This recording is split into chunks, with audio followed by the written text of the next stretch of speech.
Hello? Hello. Hi. Hello. How are you? Good. I'm gonna go to but just so everyone knows, I'm on partial shadow ban. It can be hard to find my videos, so if you can't find my videos, especially the first three, go to vincentbrunoshadowban.blogspot.com. It's in the description box and it is at the bottom of the screen. And yeah, you can find all my videos there if you're having trouble finding them on YouTube. And Claire, I guess you're sharing the video now, right? I'm doing that on Twitter and will do so on Facebook after I've shared it on Twitter. Okay, let me just put it up on the website and then we can start. So, oh, we have to talk about this disgusting woman, Cherry Menthol. Well, nobody's ever heard of her. Well, Uh, I have. okay, she's one of your Facebook friends. No, she's not a friend of mine. She's Jonas Hansen's friends, which doesn't make me surprised, which I'm not surprised about. So she's a leftist hysteric, is she? I think so. She's all about love and loving your enemy and you know peace and yeah, she's all about just like um fighting hate with love and all this other kind of stuff. And so Precisely. she sounds like one or a lot of leftists actually are Christians, you know what I mean? I mean, or yeah, a lot of leftists actually have Christian values. Hmm. Which is what love thy enemy, turn the other cheek, and that kind of thing. Yeah, and that kind of, don't hate people. It's bad to hate.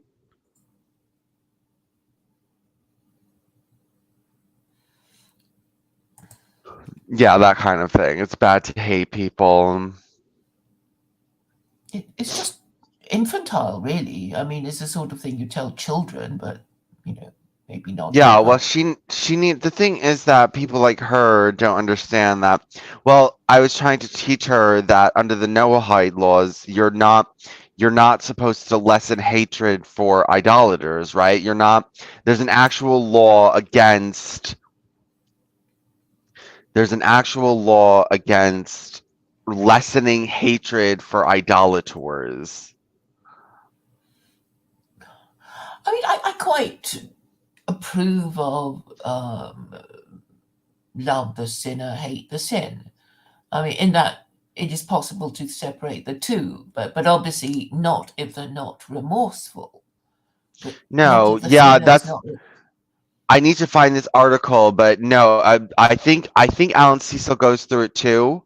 I think he does, but there's another rabbi who went through it when he was talking about homosexuality. Judaism is not about hating the sin but loving the sinner. It's about hating both. You're supposed to hate the person who's doing the sin. And under the Noahide laws, the you cannot lessen hatred for an idolater. You you cannot go out of your way to say, well, we shouldn't hate him so much. Well, well, maybe hate is not a constructive um, emotion to feel, and if you can lessen it, you can punish it in a more objective way. I mean, as long as you have a law saying, well, if you do this, you are punished. And I suppose I don't know if you're familiar with the reasoning for rules are made to be broken. Hmm. What do you think it means? Um, Actually, I never understood that statement.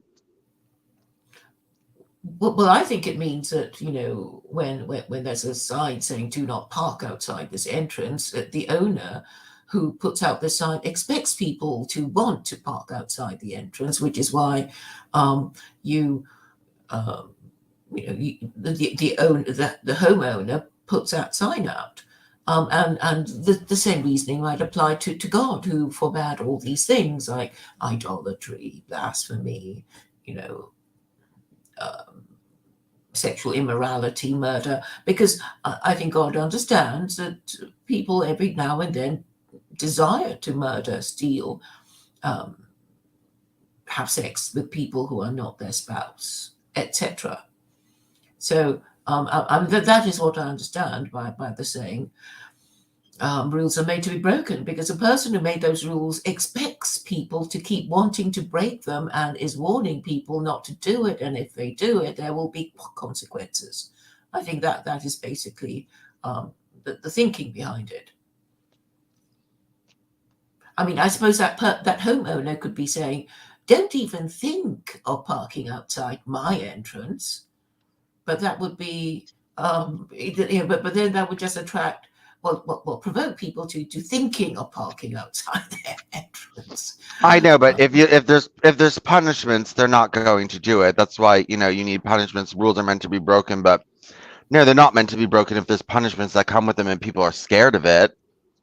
Exactly.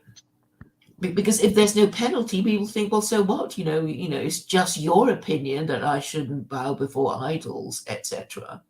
And it's like, well, even if it's wrong, what are you going to do about it? If I kill you, you'll be dead. Ha ha ha.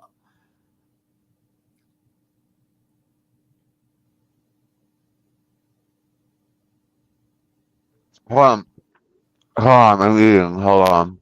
I know. I'll continue. I'll continue. Um, so, so every crime, I suggest, is a kind of price for the thing of, for doing whatever it is that is a crime. So, if you park outside my entrance, I might, I might smash your windscreen or key your car. You know, I might. I mean, there is the implied threat, isn't there? Or I might, I don't know, call somebody to tow your car away. Or get the traffic warden to put a ticket on your car, something like that. But there is implicit the idea of consequences, and it's just clearer if it's spelled out. Like, well, if you are thinking of doing this, bear in mind that the consequence is death by stoning, or death by beheading, or death by burning, or death by strangulation, if you're going by the punishments in the Torah. As you know, there are 4 methods of execution: beheading, burning, strangulation, and stoning. Perhaps the whole idea of the Well, Torah is to make it easy to remember.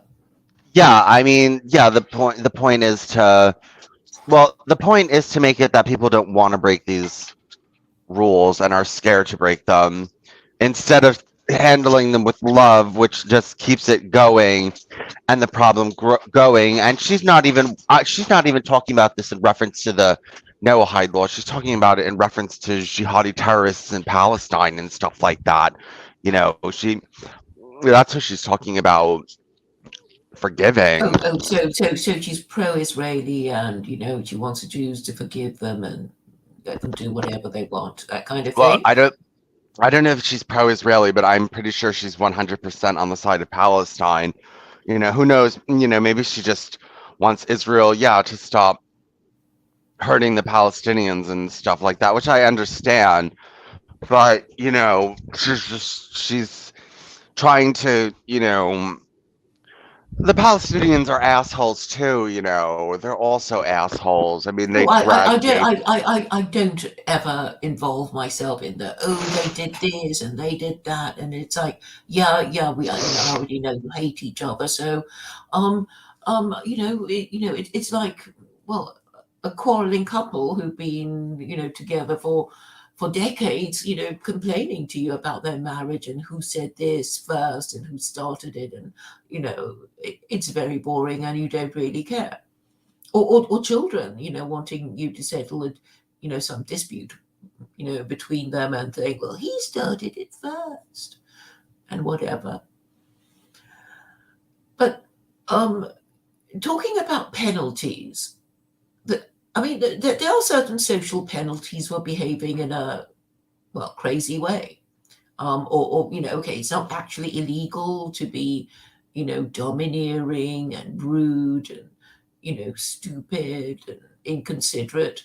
Um, so, um, well, okay, so maybe the penalties should be spelled out clearly to children, and I think, judging from how many adults in middle age, mature people who are misbehaving, you think, somehow these lessons were not properly learned in their childhood or youth.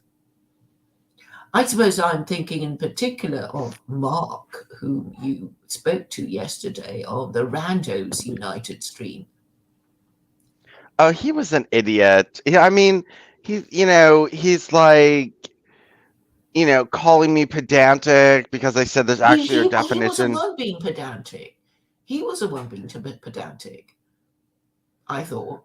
I mean, I What? just listened to the stream today, re-listened to it. Yeah, and like he just comes from this position that he doesn't really fall into any category or have any opinions or anything like that. And but then he said it twice. He lied. He said it twice after saying that's not what he said. He said it again.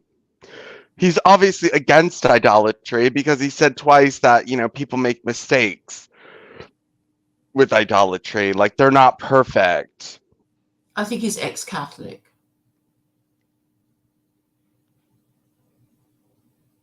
And what's that thing he wears on his face and then on his eye? Oh, he wears a monocle. He likes to pretend he's a pirate.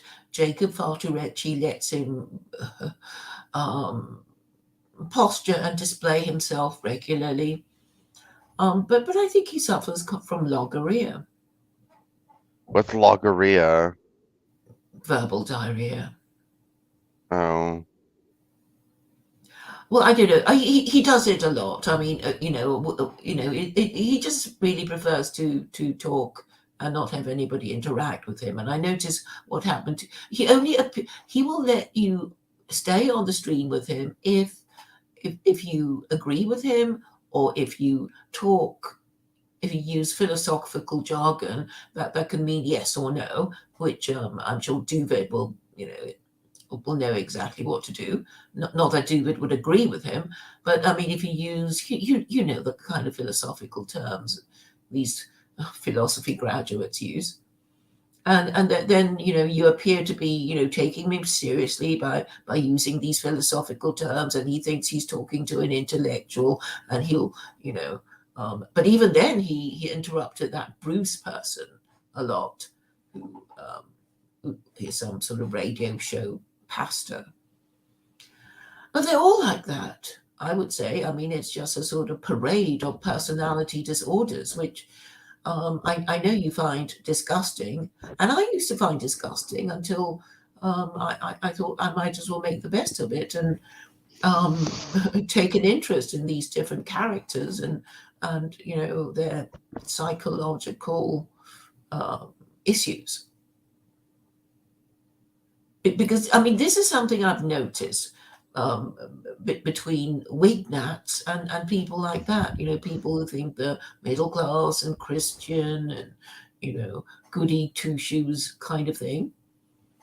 And these middle class people are far more neurotic than Wignats. I mean, Wignats at least say what they mean and say what they think, but these people are actually terrified of speaking their minds because they're terrified of hurting each other's feelings and the nastiness that could ensue when they hurt each other's feelings, and he's very easily triggered. Because one of the streams I was on recently was really about, oh, how do I moderate this? How long should you allow a person to speak, and what should you allow them to say?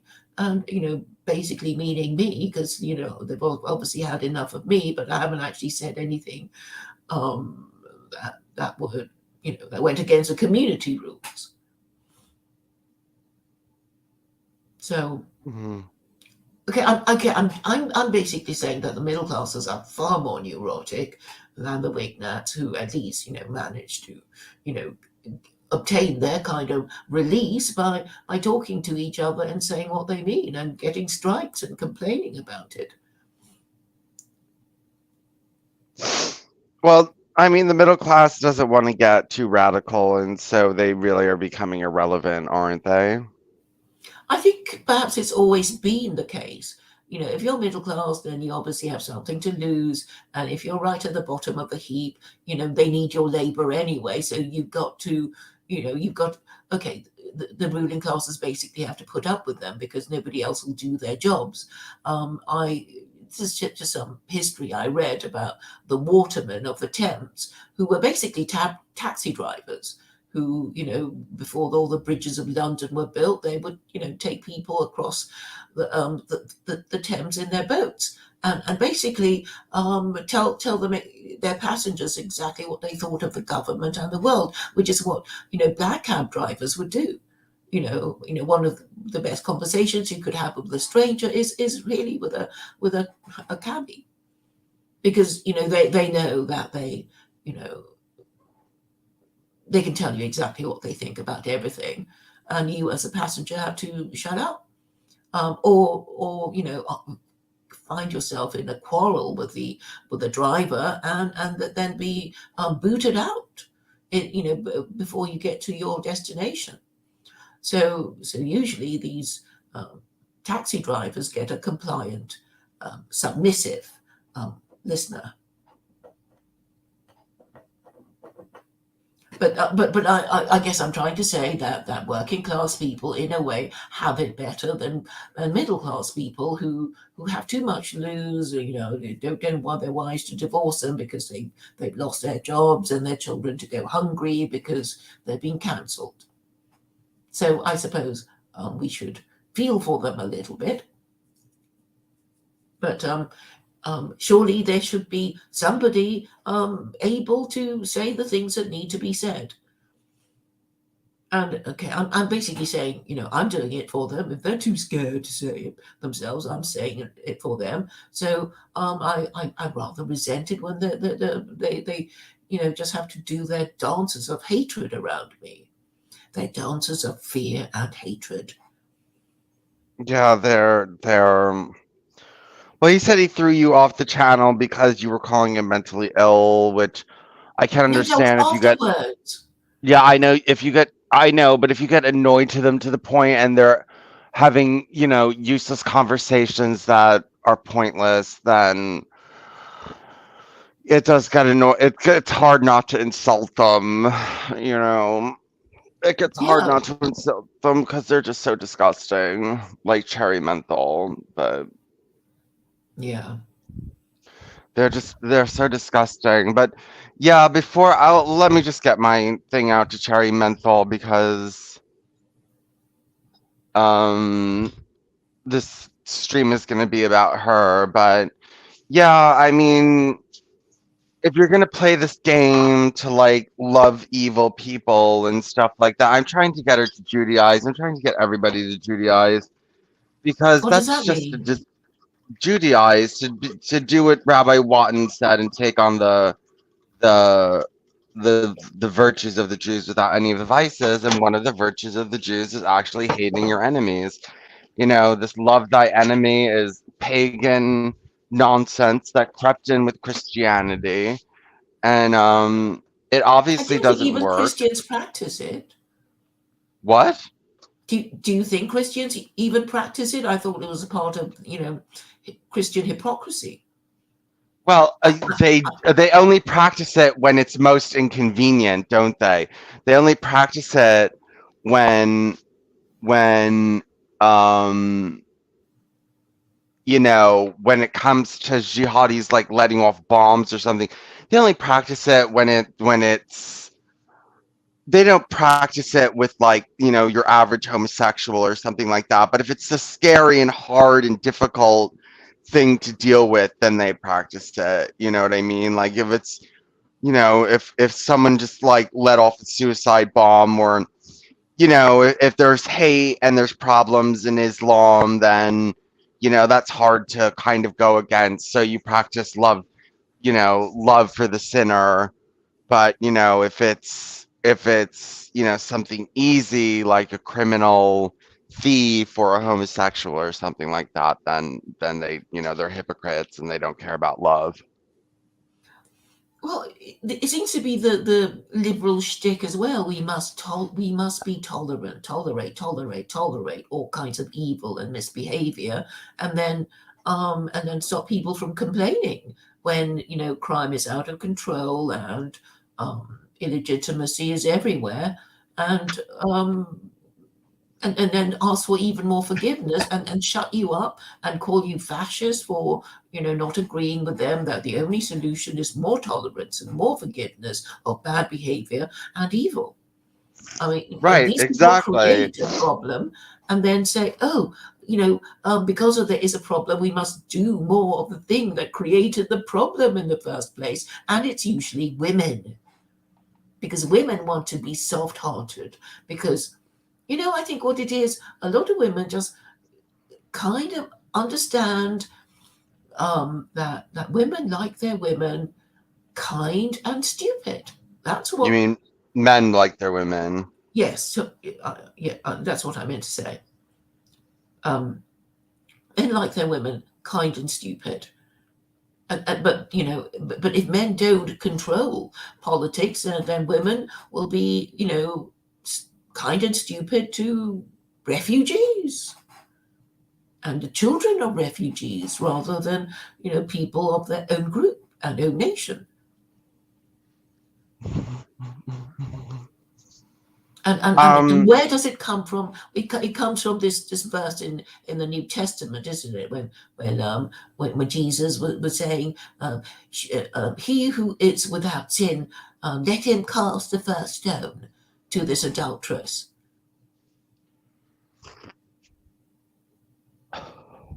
I mean, he could have said, well, maybe stoning is a bit harsh, but I think this woman has done wrong, and something should happen to her, you know, or something. But it's like, oh, well, so what are you saying, Jesus? Are you saying that adultery shouldn't be a crime? Are you saying everything else shouldn't be a crime? What the fuck are you saying? No answer. Yeah, I mean, right. If you don't make things crimes, they're going to continue.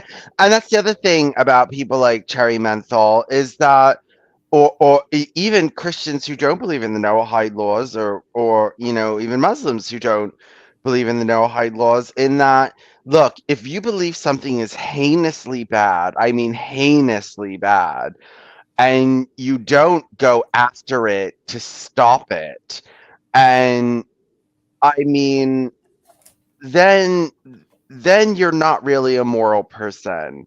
If you think something is heinously wicked, yet you allow it to continue in your midst, then you really don't have morals. No, no, because really the whole idea of morals is we do this, but we don't do that. We always do this, but we never do that. I mean, there would be a list of rules, you know, fitting this description. And that is what we understand by, a moral system. And all the people in your group will do this thing because it's your, club rules, and then if it's successful, the group will come bigger and bigger and bigger. And if they're really stupid rules, then you'll be so weak, you'll fight amongst each other, you'll kind of you know just leave the group until there's no group left, or your group will be, well, invaded and conquered and sold as slaves after um, you know that sort of thing. What are you eating? I'm drinking. Okay. Um, Hold But on, I'm that is gonna. a point of religion, I think. I mean, I think that was how religion started off as. And then I guess if it was successful, the group would just become bigger and bigger and bigger. And if it wasn't, then it would just be conquered by others.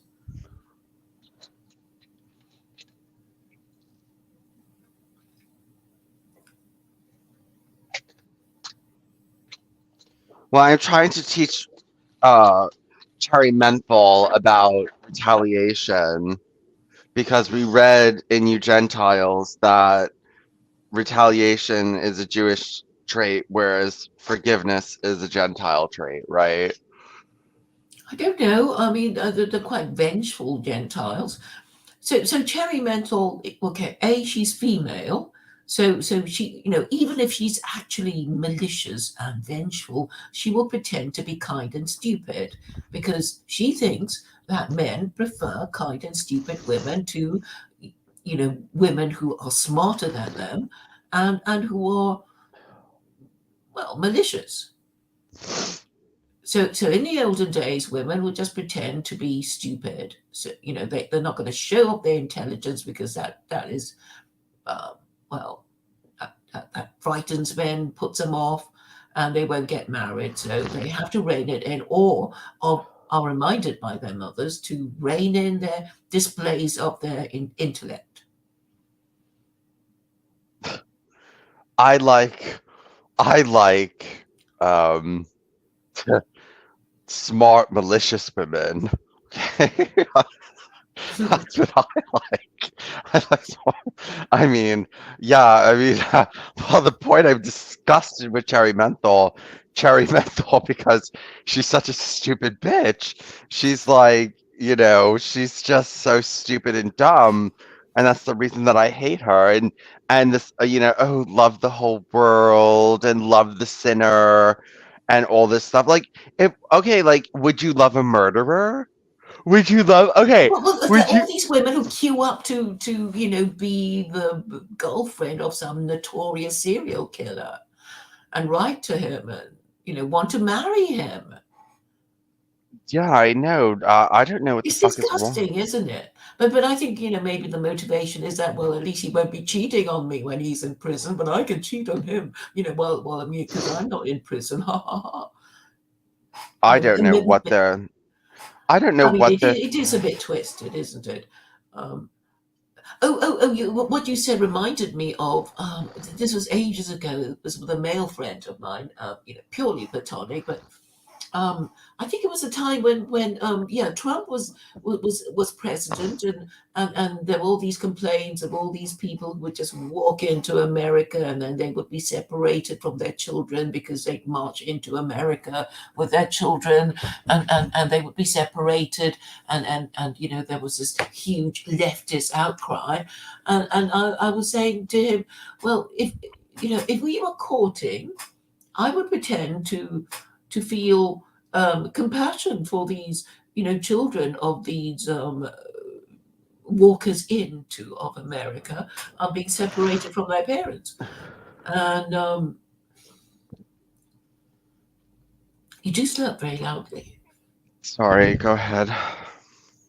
Um, And and so I, because if I wanted him to think of me as a good mother and a kind and caring person, but a bit stupid, I would say, oh, but I would, I feel so sorry for these, children separated from from their parents, who are illegal immigrants, and I would pretend to care, and he would have to pretend to approve of me, pretending to care about these, children of these illegal immigrants. And this, is kind of what, keeps the world going, it seems, all these sort of hypocrisies until, it just, until the crap overflows. I mean, okay, I can acknowledge that basically I'm unmarriageable because I'm not going to shut up about my political views. I'm always going to argue about them. I'm not going to let anybody get away with crap. Mostly not. And most men just wouldn't care for that. Unless they already agreed with me, of course.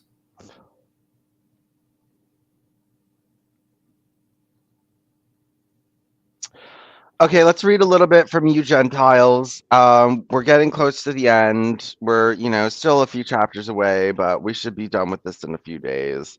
What's the And title? You Gentiles. No, the chapter title. The Masses. Okay. So if you haven't been following, it's just I have all these You Gentiles videos up on my Vincent Bruno blogs. No, Vincent Bruno. Excuse me. Vincent Bruno Shadowban.blogspot.com. I have up all of the videos of You Gentiles, of me reading through You Gentiles, and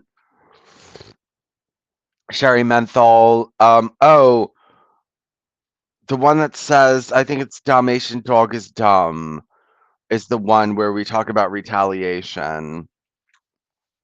So anyway, we're gonna read the masses today, but let's see if we can find something to relate this back to Cherry Menthol again, who believes that we should love murderers and child molesters and all this other kind of stuff, and love our enemies.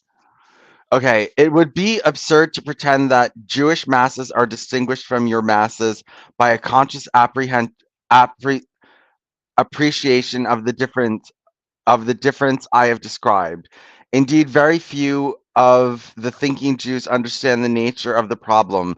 It is certain that the westernized masses of Jews are doing their best to minimize or to ignore the differences between Jew and Gentile. They and their leaders assert frequently and vehemently that there is no difference. Jew and Gentile are alike except in their opinion regarding certain very simple matters of faith. You too will assert even if we grant this distinction between Gentile and Jewish genius, are we to understand that it permeates the masses, that the strain of seriousness is to be found in your hundreds of thousands of westernized workers, lawyers, salesmen, merchants, manufacturers, contrasting with a corresponding levity or lack of seriousness in the same classes among us? It is incredible it is incredible. The same language, the same occupations, the same sports, the same pursuits are common to both of us. Let any intelligent man live first for 10 years among middle class Gentile families and then change his milieu completely and pass into the environment of middle class assimilated Jewish families. What will there be to give him the impression of another world? Will he not find the same amusements, the same ambitions, the same morality, the same taboos, the same abilities? And the same stupidities? Do not the Jewish and Gentile middle class families admire the same heroes, vote for the same politicians, read the same newspaper and magazines, frequent the same theaters, weep over the same movies, laugh at the same comic strips? But the question cannot be put so simply. The world is yours, and you are the ones who set the standards. You are the ones who supply the material for the reactions. And when we Jews want to become part of your world, enjoy its privileges and pleasures, we must accept your standards, speak as it were the same language. But just as a word can never mean quite the same thing to two persons, so a common expression does not mean the same emotion. The fact is that as long as Jews retain their identity, there is some tension between your middle classes and ours, as between your genius and ours. Our middle classes, even when thoroughly modernized, retain a certain individuality which is repugnant to you. And though, if forced to a yes or no answer to the question above enunciated, I should have to answer yes, there is a difference, but difficult to describe, but felt and resented nonetheless. Our modernized Jews have done their best to take up their life and become part of it. Our modernized Jews have done their best to take up your life and become part of it, but despite outward appearances, they have failed. There is, first of all, too eager and intense a desire to be Gentile. What you do tacitly and by the grace of God, we do deliberately in the gracelessness of ambition.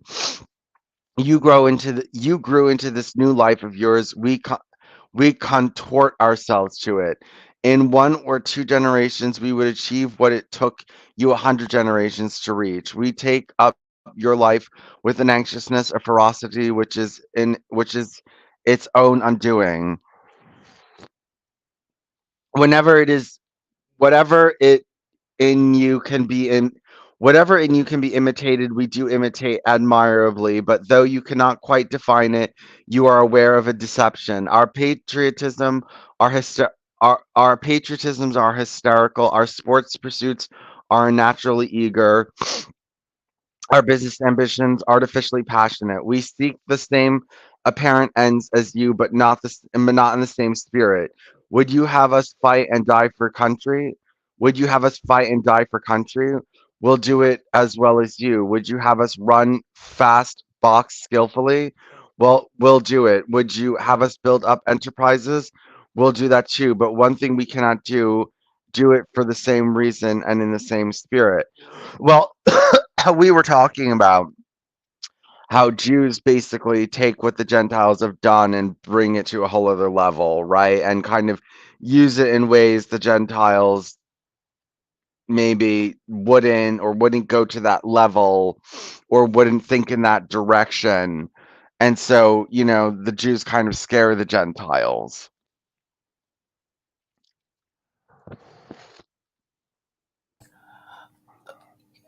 Could you say again what the Jews were scared of the Well, that they Gentiles? that they do things to like they adopt the Gentiles' ways, but they take them to greater extents. They become the most radical of the radicals, and they become the most like assholish of the capitalists and stuff like that. They go to the extremes, the Jews. Maybe they do it because they're trying to please Gentiles. Well, that's what he says, that they're trying to like fit in with Gentiles. They just want to be teacher's pet.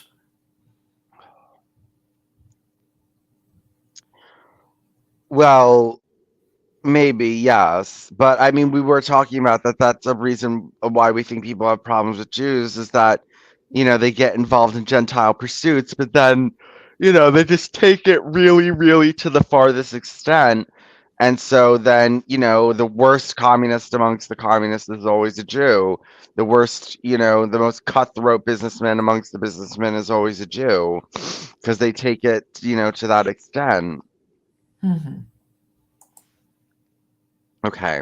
Since you insist, we will measure values with your standards and register the results. But you feel that the standards are not ours. We betray ourselves singly and in mass. And we haven't the manners, for manners are just a manner with you.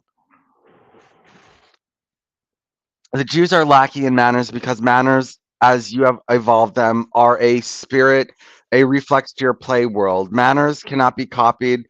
One must have the aptitude for this charming triviality.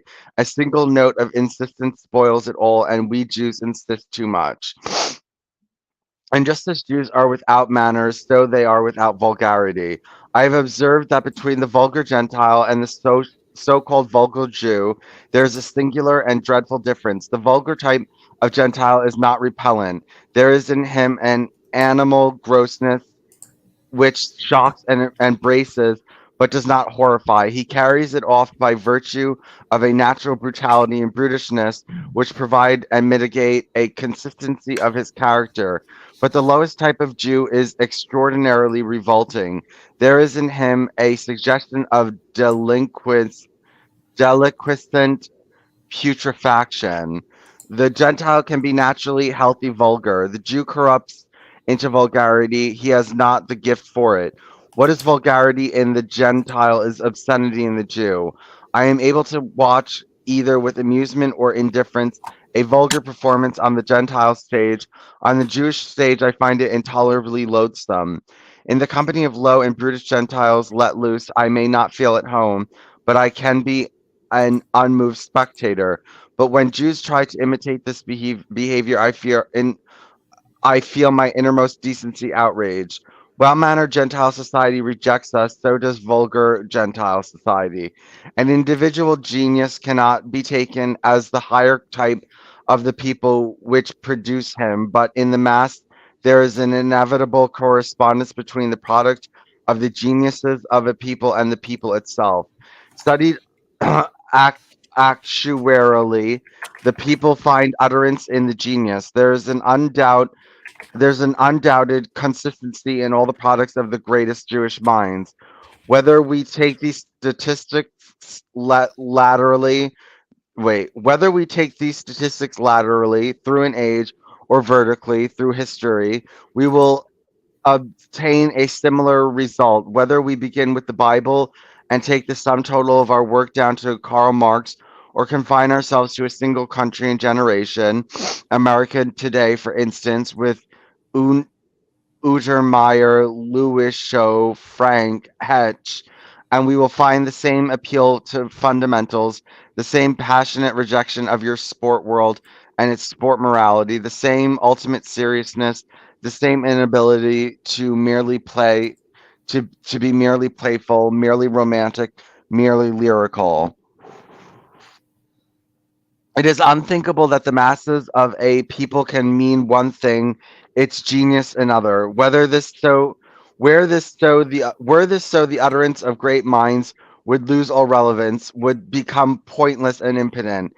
If we symbolize a people as a single organism, its genius may be likened to an organism of self-consciousness, and the self-consciousness of a man is not an independent function but the instrument of all of him. All his body and being thinks through the brain. That which genius illuminates is the life from which it springs. The amorphous is crystallized in it. The confused diffusion is brought to a force so that the pattern is made clear. Our genius in the midst of the world, our genius in the midst of the world are an alien and destructive element more clearly revealed as such because they are articulate. They are our spokesmen, or better said, ourselves in utterance. They, like us, being us, cannot join your game. You say because you lack imagination. In a sense, it is true. We are unimaginative as old people are unimaginative in the presence of young people. We neither play with emotions nor with things.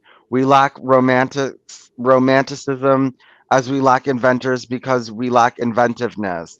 Even among the masses where diffusion confuses, an apt instance points to the truth. Among our simple people, you do not find the delight in constructive trifles, which is one of your characteristics. Your simple your simple people like to build things, fix things, and that in the house, play the handyman. They take pleasure in putting up shelves, looking to the plumbing, adding and altering. We are devoid of this kind of craftsmanship pleasure. We do not we do what is necessary only because it is necessary. And as a man engaged happily in such pleasant childlike pursuit, resent the chilling indifferences of an unsympathetic onlooker. So your world resents our uncalled for analysis of your acts and occupations. This is your life and you enjoy it. Why do we disturb you with questions concerning ultimate values? Um, that's interesting that, Jews are really supposedly not supposed to like the Gentile who likes to tinker with his car and play under the sink and get, productive around the house. This isn't really the Jews' favorite thing to do. And um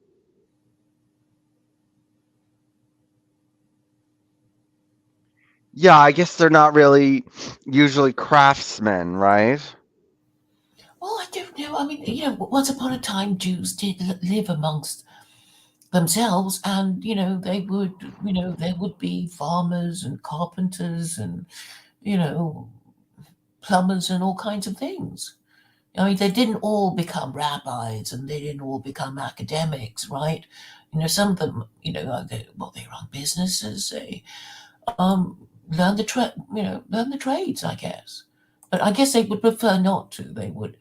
Um, I guess everybody wants to be middle class, or they think it is better to be middle class than working class.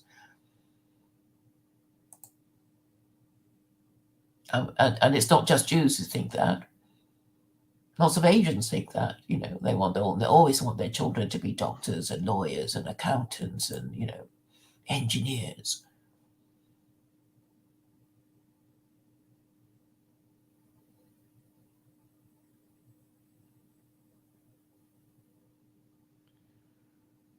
Um, I suppose you could say that Jews have bourgeois values in that sense. In that you want your children to remain bourgeois. You don't want them to, become members of the proletariat, because then you would have, somehow failed. You will see yourself as somehow having failed. I don't know. I mean, maybe they're happier. Maybe they want to be an electrician or a builder or whatever. And I guess you should let them. well, yeah, we need those types of people, yes. But there's not many Jews in the trades usually. I mean, there's not lots of Jewish construction workers or electricians or plumbers or, you know, it's not what they're known for. There's lots of Irish in the trades. Yes, yes. But I Lots of suppose it. there are fewer Jews anyway to go round, and I guess those who did arrived, they probably did have to have, these jobs, and I guess they've either assimilated, so so they're no longer properly Jewish, they just have their name, or they become middle class. Well, I think Jews become middle class more quickly than other people do, and I think they stay middle class more often than Hmm. other people do. So, yeah, I think that they stay more middle class more often. Hmm. So, yeah, I mean, they probably are less in the trade, and maybe they are just less attracted to trade work. I know that, the Talmud says that farming is inferior, you know what I mean? That you don't want to be a farmer. Well, I suppose the problem with immigrants um, going to the country is that they lose the protection of safety in numbers, because in the cities they can all gather themselves into one street or one neighborhood and look after each other. But if they go to the country and their neighbors don't like them, their goose is cooked. And country folk are make they just have a prejudice against city folk, and even if it's their own race, they don't quite trust them. I mean, I know that about English people. It's like you know the locals don't like it if you just move in. They'll treat you like a foreigner until unless your grandparents were born there, then they might start accepting you a bit more. Maybe things are a bit different now.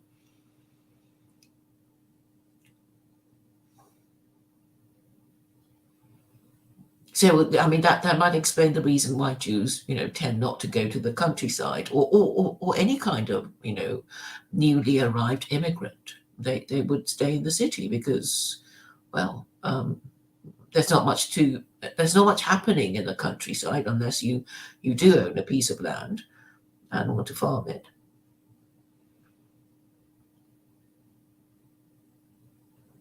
But if the locals don't like you, they'll be uncooperative and just just shun you, and that's going to make your life difficult.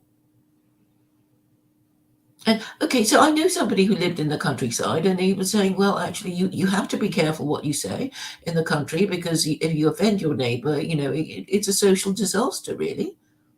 If you're involved in some, you know, neighbor, dispute with your neighbor.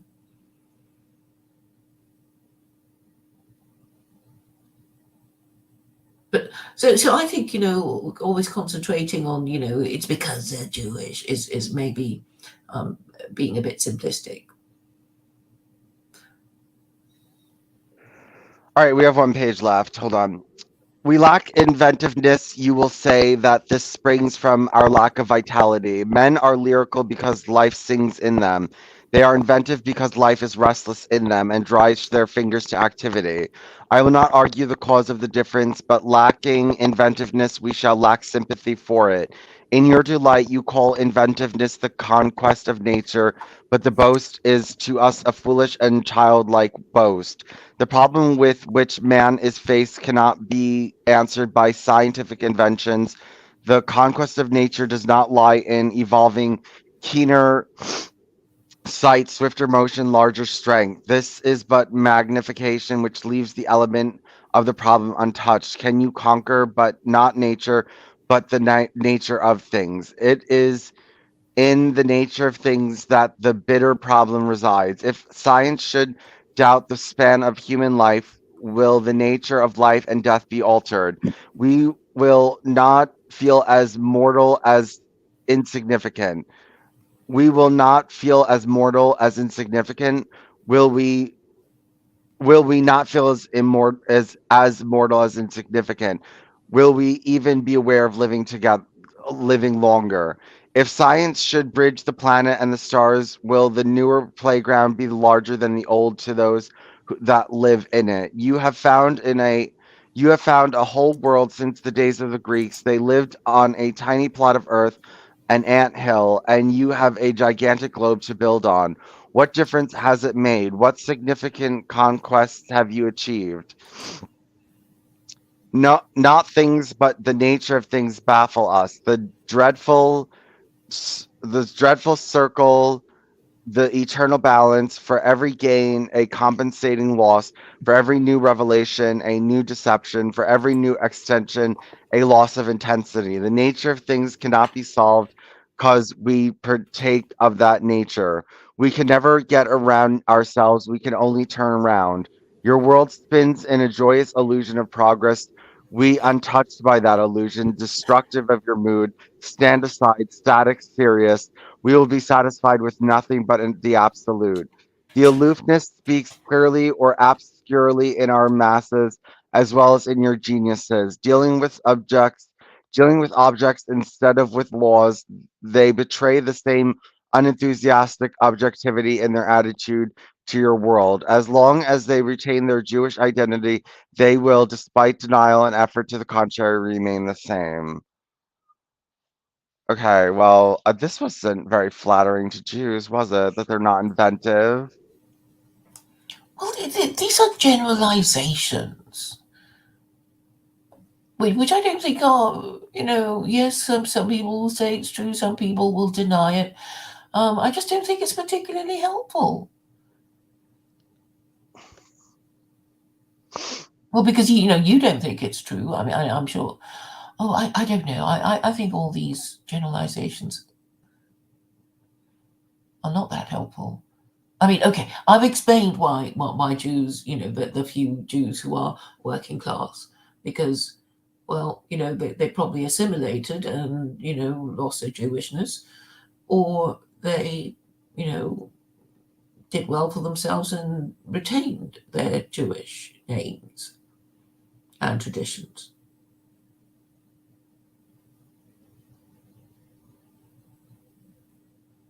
But even amongst Jews, they behave differently, and they don't always get on. And I don't know. I mean, you need to talk to.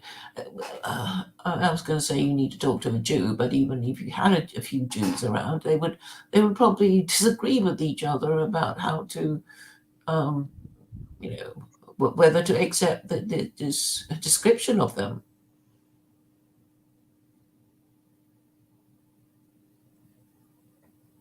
Hmm. But okay, so basically, what he's saying, what Samuels is saying, is that Jews and Gentiles are different, and Jews are good at certain things, and Gentiles are better at certain things. And okay, we don't know because you haven't got to the end of it. Well, no, we're getting there. Dalmatian Dog, I'm putting the link in the description for you. You asked for it. I don't even know why he bothers coming on here. He just gets mad at us because we talk about intellectual things. He probably doesn't want to talk about anything that we've been talking about. He just No, wants he to talk probably wants to about talk that. about being spied on. Yeah, it's such a bore. We're all being spied on, Dalmatian Dog. I'm being spied on. He wants to know who's spying on me. Obviously, the Jews have reported me. You know, the Jews work with the federal government. You know, all these local rabbis and stuff, they all have connections to the federal government, and they all, whenever there's like a major anti-Semitic movement or group or individual, they report them. And then, you know, the FBI keeps statistics on them. So, you know, and especially if you show your real face, and especially if you are willing to go out in public and do protests and stuff like that and go to rallies, then they get really kind of scared of you. Oh, there must be so many people now. What do you mean there must be so many people I mean, so now? many people complaining about the government. I mean, can they keep track of all these people? Well, no, no, I mean, this is anti-Semitism. I think that they, you know, well, okay, the thing is that most of these people complaining about the government or being anti-Semite are doing it from behind fake profiles. So, you know, the Jews don't really know who they are unless they want to try to get the IP address somehow. But like I know with do you remember what's his name? Oh God, what was his name? Gypsy Crusader. Do you remember him? He got arrested and now he's out of jail. No. What about him? Gypsy Crusader is this kind of like part white, part Turkish, part gypsy guy, and he's an anti-Semite, and you know, he showed his face and he used his real name, I think, or it wasn't hard to find out his real name. No, he did use his real name because he had been a journalist. Um, um, What was he saying? What was he proposing? well, he was just being an asshole to Jews and stuff like that. And so the Jews reported him. I remember, you know, that he was on a watch list because the Jews had reported him. And the thing that they said that they thought he was an extra bad threat because he actually would show up at rallies and stuff like that, which meant that he was serious and so could become violent. And then he got arrested for saying something that it was a Jew actually was his lawyer saying for free speech, saying, well, he's allowed to say whatever he wants.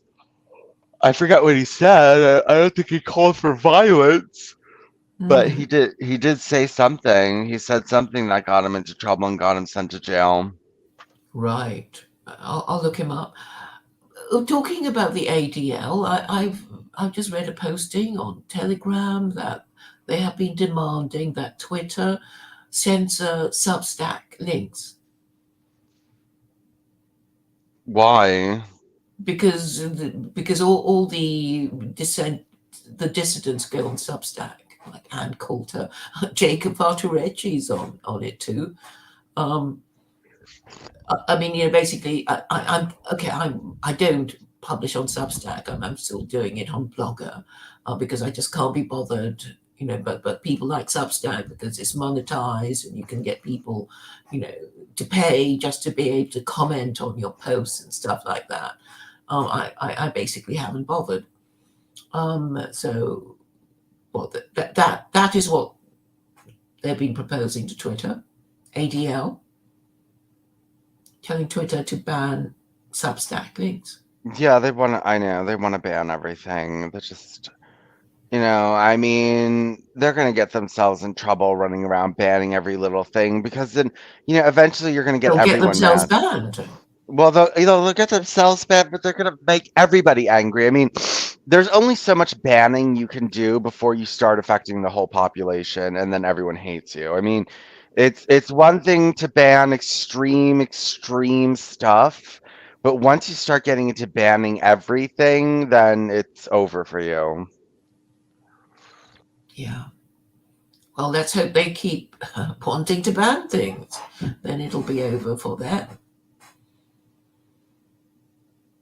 But you know those people we were talking to on Faturecci's associates channels, they basically want to ban anyone who hurts their feelings or says things they don't like, and they don't actually know what they'll like or what they would like or What dislike. Fattoretti's friends want to ban anyone they don't like?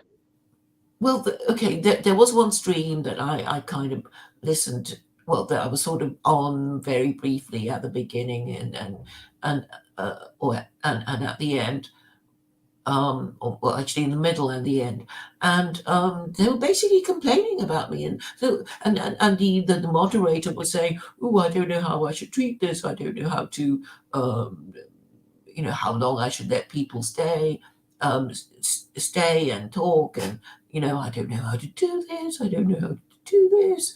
And then the others were talking about boundaries and crap like that.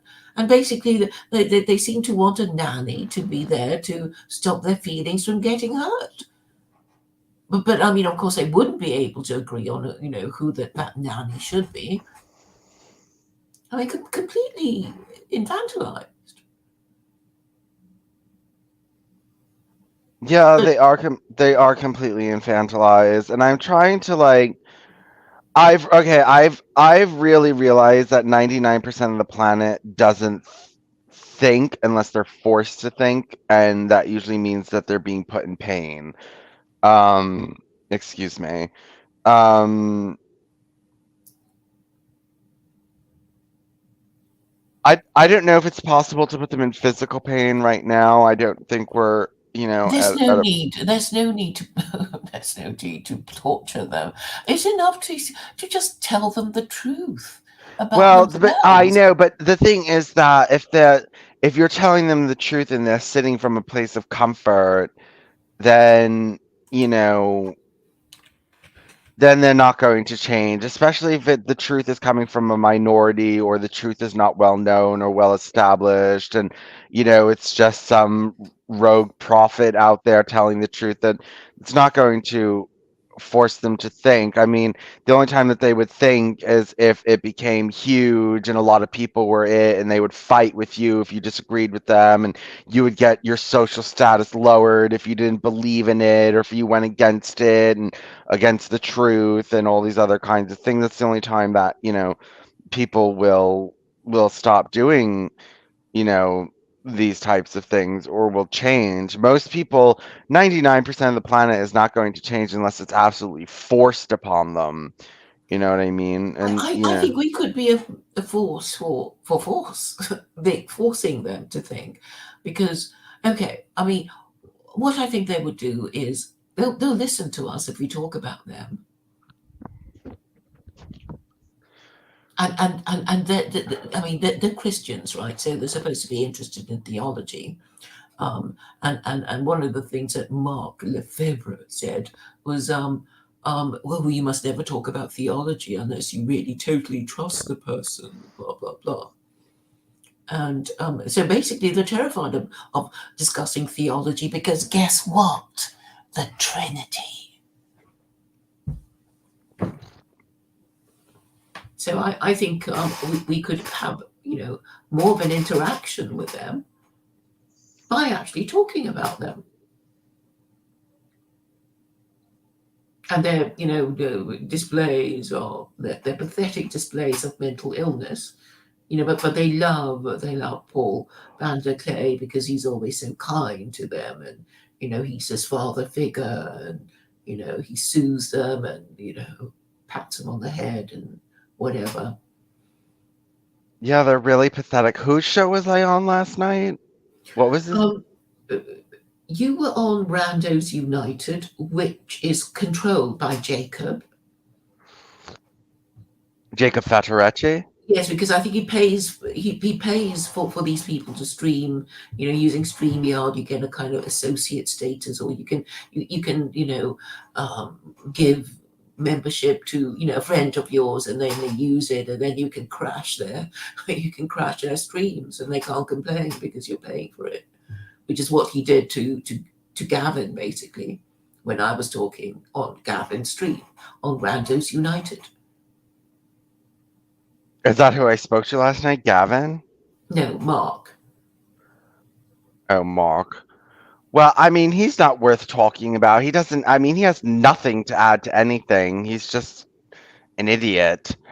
Um, We have, I don't know. I don't know. With my thing, it's going to be the minority of people. I mean, right now, it's the minority of people who are going to resist the Noahide laws, and most people, until it's okay, most people are not so interesting enough that they're going to like side with the Noahide laws and be like, "Oh yes, I believe in the Noahide laws." Like most people are not that interesting or fun or entertaining, and so most people are just going to be tacit supporters, and that they're going to say, "Oh well, there's nothing really wrong going on here, and I don't really see why you're so upset," and like that kind of thing. Like he was saying that, well, basically, he is anti-idolatry. He wasn't shocked by these laws. He wasn't disturbed by them.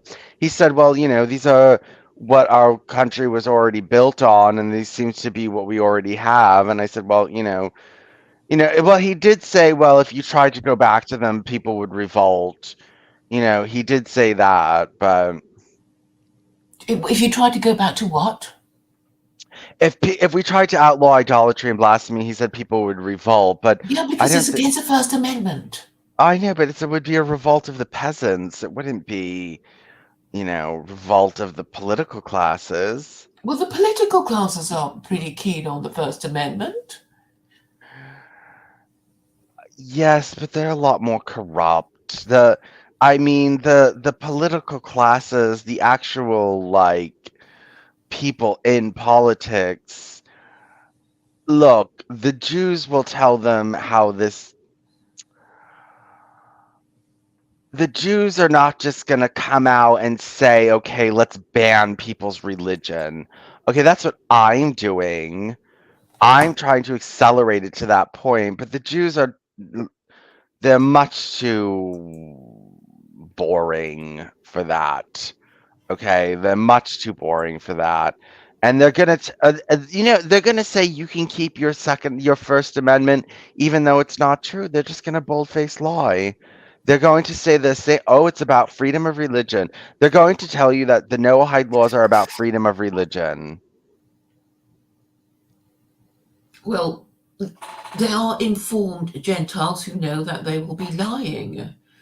And they will look at the history of education and sharing day and conclude that they're trying to hide something, wouldn't they? Well, I think you're overestimating the intelligence and the ambition and the morality of the Gentiles. I mean, that's how I would react. I mean, you know what I mean? I would be like, what is going on here? But would the vast majority of Gentiles react like that? I don't think so. Well, the ones who would be competing against the no hide laws, they, I mean, of course, that would be the Muslims, right? They were saying, don't leave the no hide laws alone. They're only good for saying that Islam is the most no hide religion and Christianity the least. So well, just come to Islam. That's what they're going to say, and because you know that Islam has never executed blasphemers and idolaters. I mean, to the extent that it disapproves of idolatry, it just kind of mildly reproves idolaters, saying you're wasting your time. Why worship idols who can neither help nor Well, harm you? look, I think that first of all, a lot of Muslims are on the side of the Noahide laws.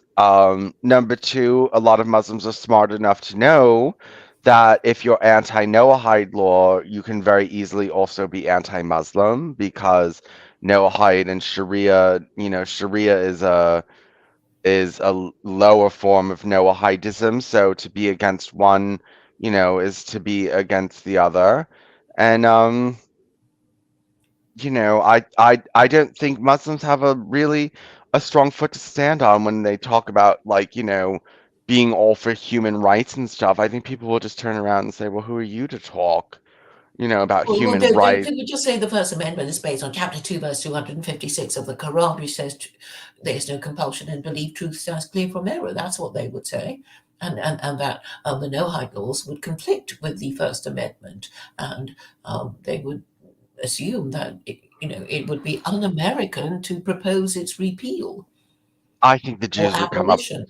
the Jews would come up with some kind of sophistry as to why it allows freedom of religion, and I think the Muslims would be too cowardly to sit there and argue with them over their sophistry, so they don't want to look anti-Semitic because they don't want to sit there and call the Jews liars. They're not going to do Well, they could just that. say they're mistaken and, perhaps afraid of Mm. their Christian overlords. Well, they're going to tell the Jews they're mistaken about their own religion. Look, Muslims are just as sleazy as Jews, and so sleazy people play sleazy games with each other.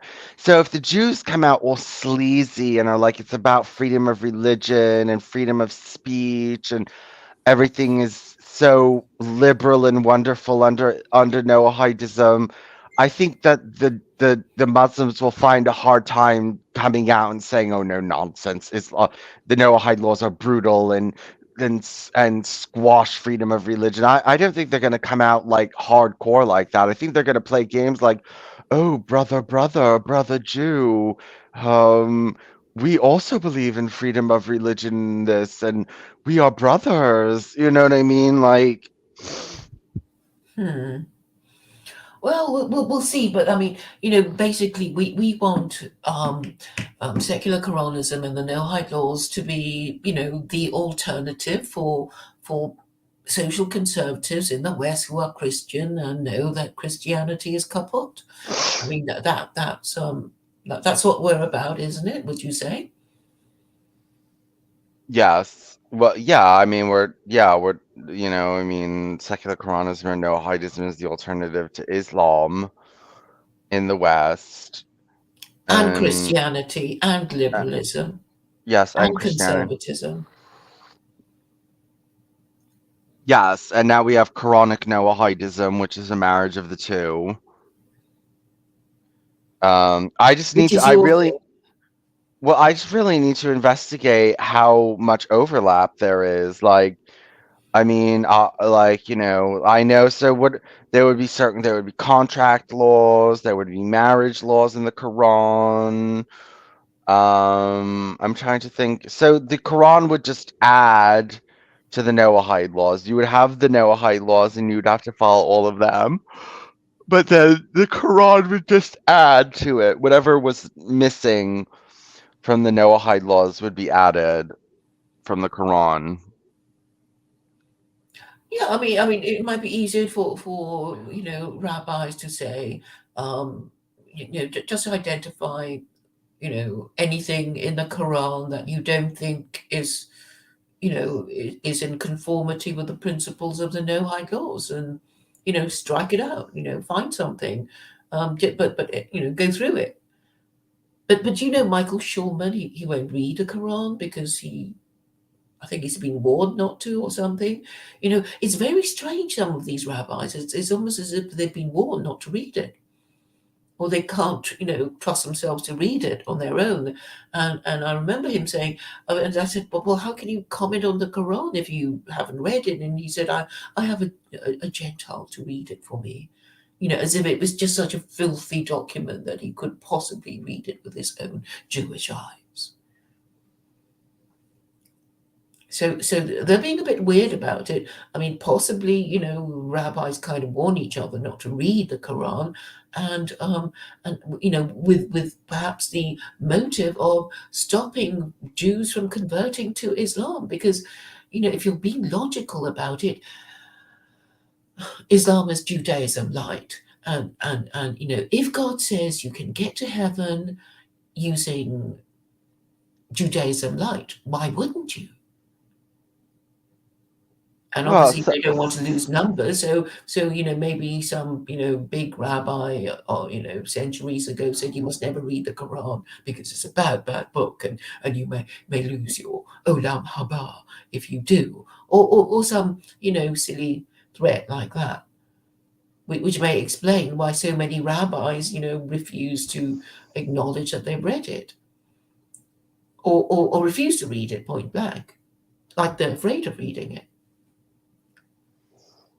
maybe they are afraid of reading it. I mean, I guess that it's possible they're afraid of reading it. I mean, If you read it, your mind's going to be expanded and you're going to start thinking in avenues that you didn't think before. And, it could just really ruin you and ruin your faith and put you in turmoil and stuff like that.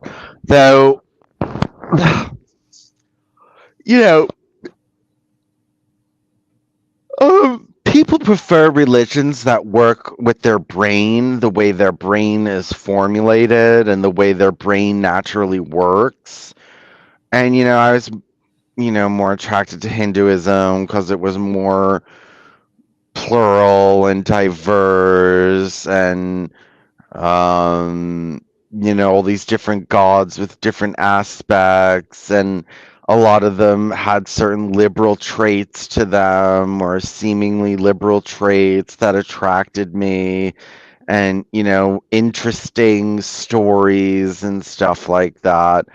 And, I was naturally just more attracted to that. And I think that certain people are naturally more attracted to the greater complexity of Judaism. And yeah, the Quran is a simpler manual, and it is a simpler outlook. It's a simpler religion than Judaism is, and it's maybe it's not as the Noahide laws are complicated and simple at the same time. Well, it's In just like that, saying God is complicated and simple at the same time. well, but under the Noahide laws, you don't really need to learn a new theology, right? I mean, you don't need to.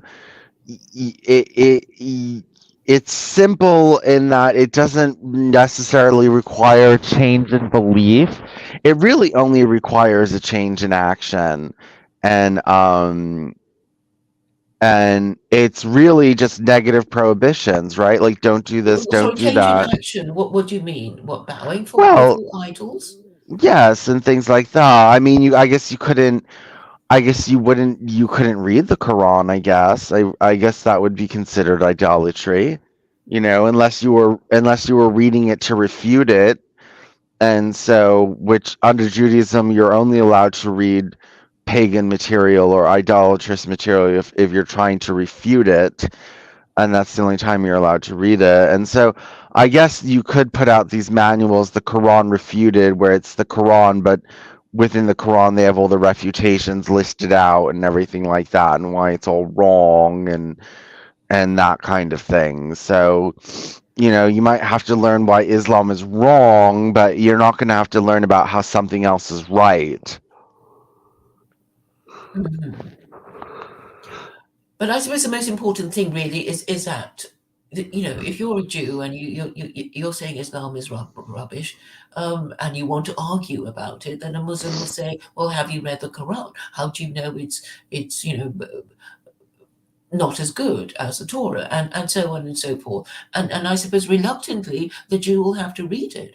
And the same thing, the Muslims arguing with Jews about which book is better. Well, I guess the Jew would have to say, well, you have to read the you have to read the Tanakh, or it doesn't count. It'll just be your opinion, and you haven't even read it. And if you don't like it, you have to say why you don't like it and why it's not as good. And I guess both Jews and Muslims would have to read each other's scripture to have a debate worth listening to.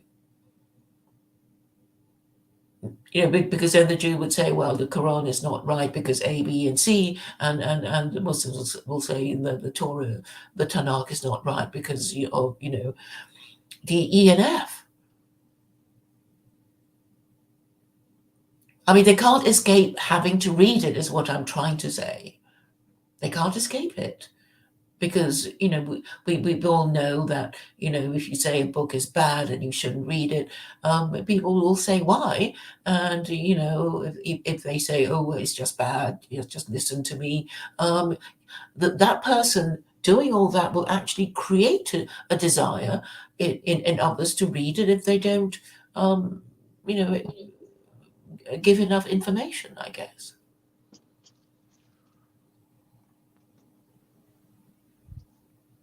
It's like the tree of knowledge and the tree of life, right? You know, Adam and Eve had no knowledge of the tree of knowledge and the tree of life. It's only when God said, "Don't you even think about eating from the tree of knowledge and tree of life," that they, you know, were subject to this irresistible urge to go and eat from those trees. So it's kind of dangerous even banning things because people go, "Oh, it must be interesting. It's been banned. Let me go and read it." But yeah, it's a fine line to tread. Censors will also have to tread this fine line. And it's like the ADL saying, "Oh, we want Twitter to ban Substack," and then everybody, runs to Substack to have, to read all the writers of Substack before it's banned. I bet so. I don't know. Do you predict that more people will be, joining Substack or leaving Substack as a result? Well, I think the Jewish rule of studying something to refute it would play in here, and I think they would be better off if they spent their time refuting every anti-Semitic argument that came out of Substack rather than banning it to make it look unreputable and inaccurate. And like I think that I guess if I would under secular Noahidism, that's how we would deal with it. We would just release Qurans with commentary negating the Quran. There would just be the Noahites Quran, and you could read the Quran, or you could read the New Testament with all of the refutations there. Read the Mhm. Vedas with all the refutations there, or whatever holy book there is with all the refutations there. So I guess that's how we would get around it. Yeah. Well, you'll have to read the Quran. I'm going to listen to it with you. That one, we're going to listen to it. Um, I'm going to listen to it, the whole thing, so that I can finally say that I've like heard the whole thing. Hmm.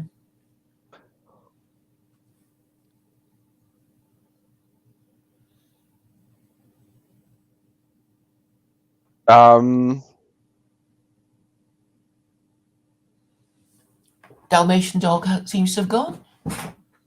oh, let's see. He's gone, or is he behind backstage? Oh, did he come backstage? I don't know. I don't see any. I can't see when you have people backstage. Only you can. Oh yeah, I did put it in. He never came on. Mm.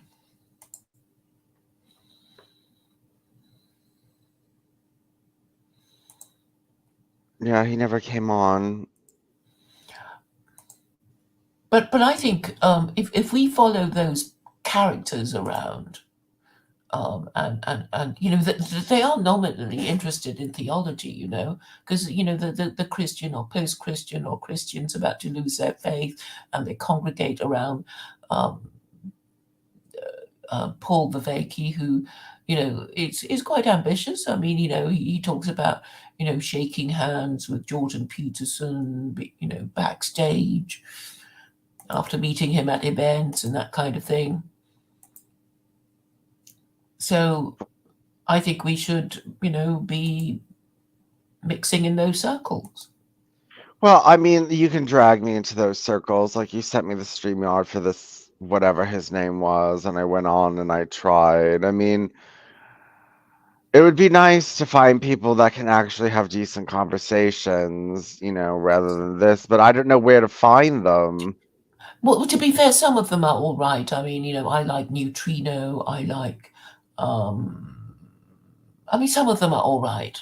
There are some who absolutely hate me and block me on all my accounts, and kind of hold up the cross and want to throw holy water at me or something. Um, and that's because they already know that the Trinity is indefensible, and you know, but I think they need to know. They need to know. I mean, look, if God exists, then and if Jesus isn't God, then these Christians would be in deep shit, wouldn't they?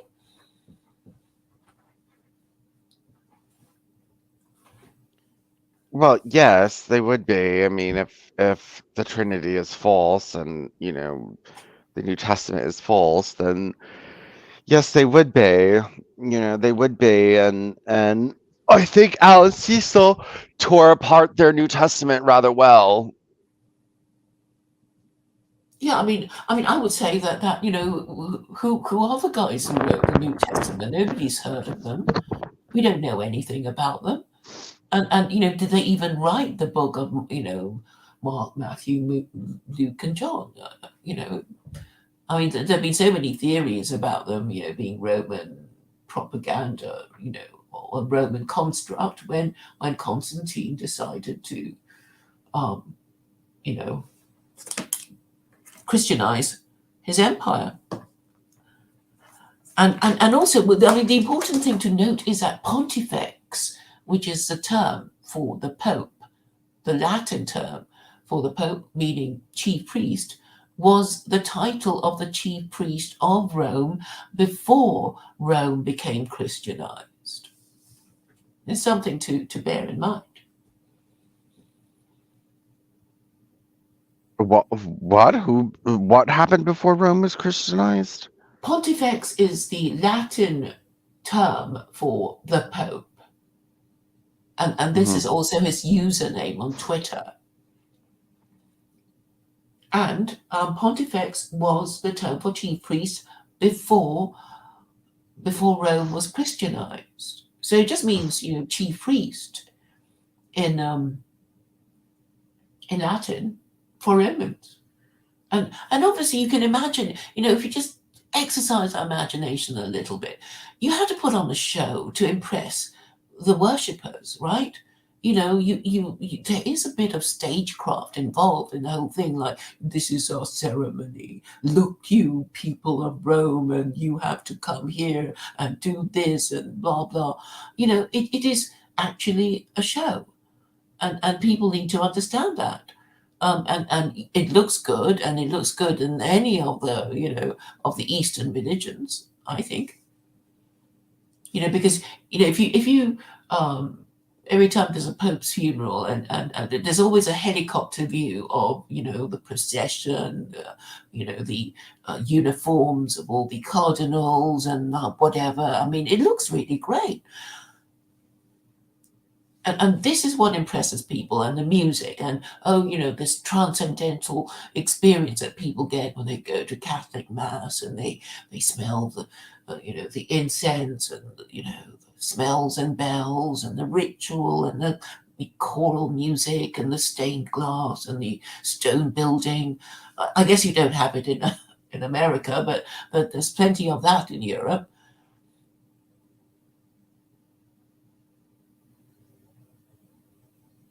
Hmm. Right, right. Well, I don't know what would happen to all that. I think it would depend on how radical things got. I don't know. I don't know if that would all be viewed as idolatry or not. There's this weird aspect to the Noahide laws that part of it is about keeping your culture, but part of it is about destroying it. And some Noahides and Jews are all like, well, we want to keep as much of the culture as possible intact, so people feel, you know, welcome into Noahidism in their own cultural milieu, and Yeah, yeah. that The changes will have to be gradual. That's why I'm not saying I'm going to be destroying all these places of idolatry. Uh, in the UK, the Church of England would have to be disestablished. That's all. But this would have implications on the monarchy and all that. But I'm just talking about it at this stage because the whole point of the monarchs accepting the bargain of the Catholic missionaries when they were illiterate barbarians, was the missionary saying, well, if you become Christian, We're going to look after you. We're going to tell you how to govern your kingdom better and control your people. That's how we can control your people better than you can control them under your current system. And we're going to do this through building of churches, so people will gather there regularly to be told what to think in their sermons every Sunday, and they will be participating in a show. There will be music, there will be incense, there will be audience participation.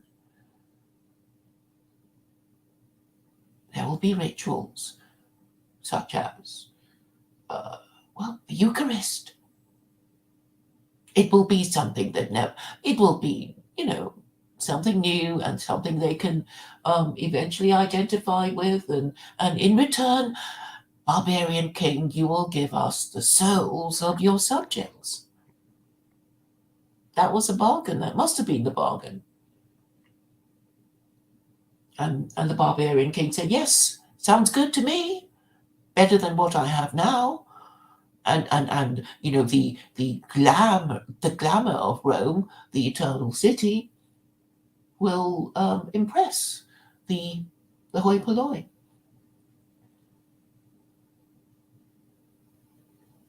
But obviously, after the kings became literate and studied, the classics, Latin, Greek, whatever they studied in medieval times, they had a few ideas of their own, and they didn't want to be told by the Pope whom they could or couldn't marry. I mean, the break from Rome by Henry VIII was because he wanted a son, and his first wife couldn't give him any more children. By the time he realised that he wasn't going to have a son, Catherine was 40. So he wanted a son, but he couldn't divorce her. Because divorce wasn't a possibility, it didn't exist as a concept in Christianity. So he could only get an annulment, which is to pretend that your marriage never happened. And this was what he applied to the Pope to do. And the Pope, because he was related to Catherine of Aragon, his first wife, said no.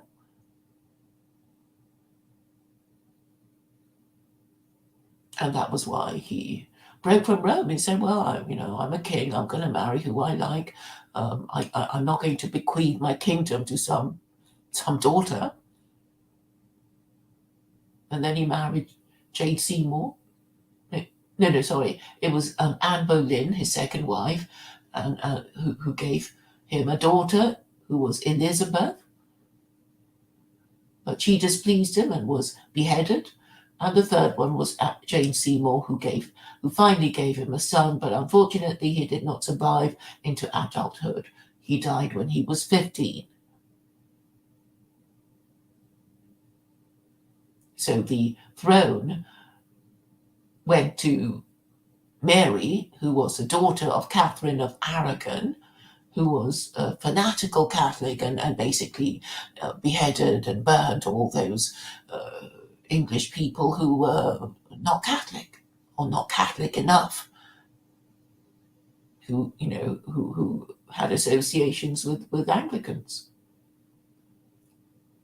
until she died and the throne was inherited by Elizabeth I.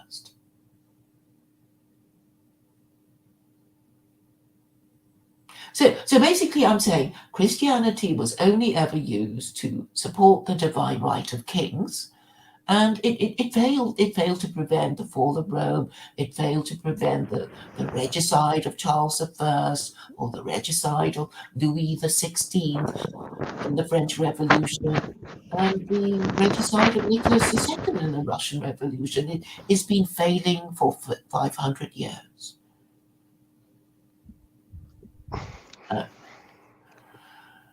And I suppose the founding of the American Republic accelerated disbelief in Christianity, because you were the country who basically said, well, we're not going to have all this nonsense of a king, supported by Christianity anymore. We're going to have a republic. run by a meritocracy. And then everybody in Europe wanted the same thing. That was why there's so many revolutions in Europe after the American Revolution. It just kick-started a whole series of events that is even now unfolding in the 21st century. It's just saying you can't have Christianity as your religion because it's failed after 500 years. The penny should have dropped, and you shouldn't be so upset about it because, well, at least there's some solution to hand that you're refusing to look at because of your Islamophobia.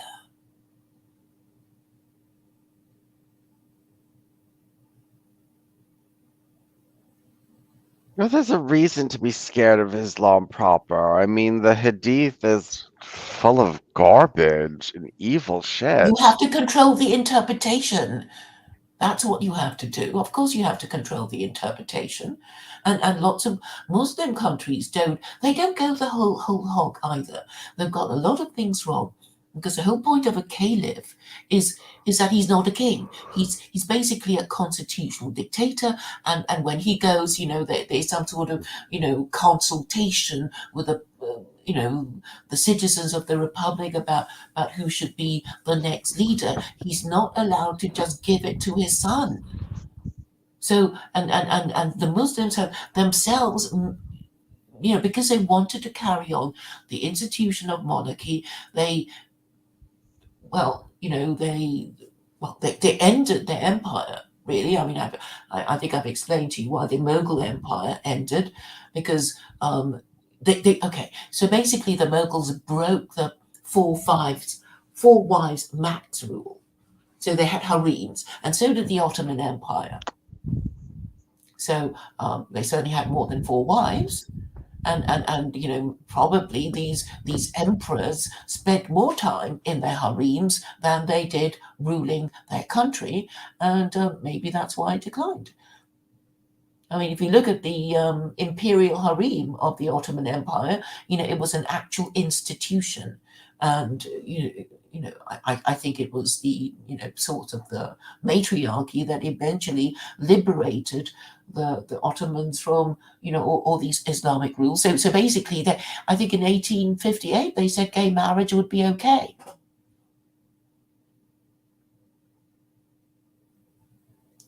I don't. Well, that's what I heard. That's what I remember, and then it just declined. But I'm saying all empires decline through lowering standards of sexual morality, and marriage is always the gold standard of sexual morality. And if you lower it, you'll suffer degeneracy, which means you'll just get crazier and stupider and more evil until your empire breaks up.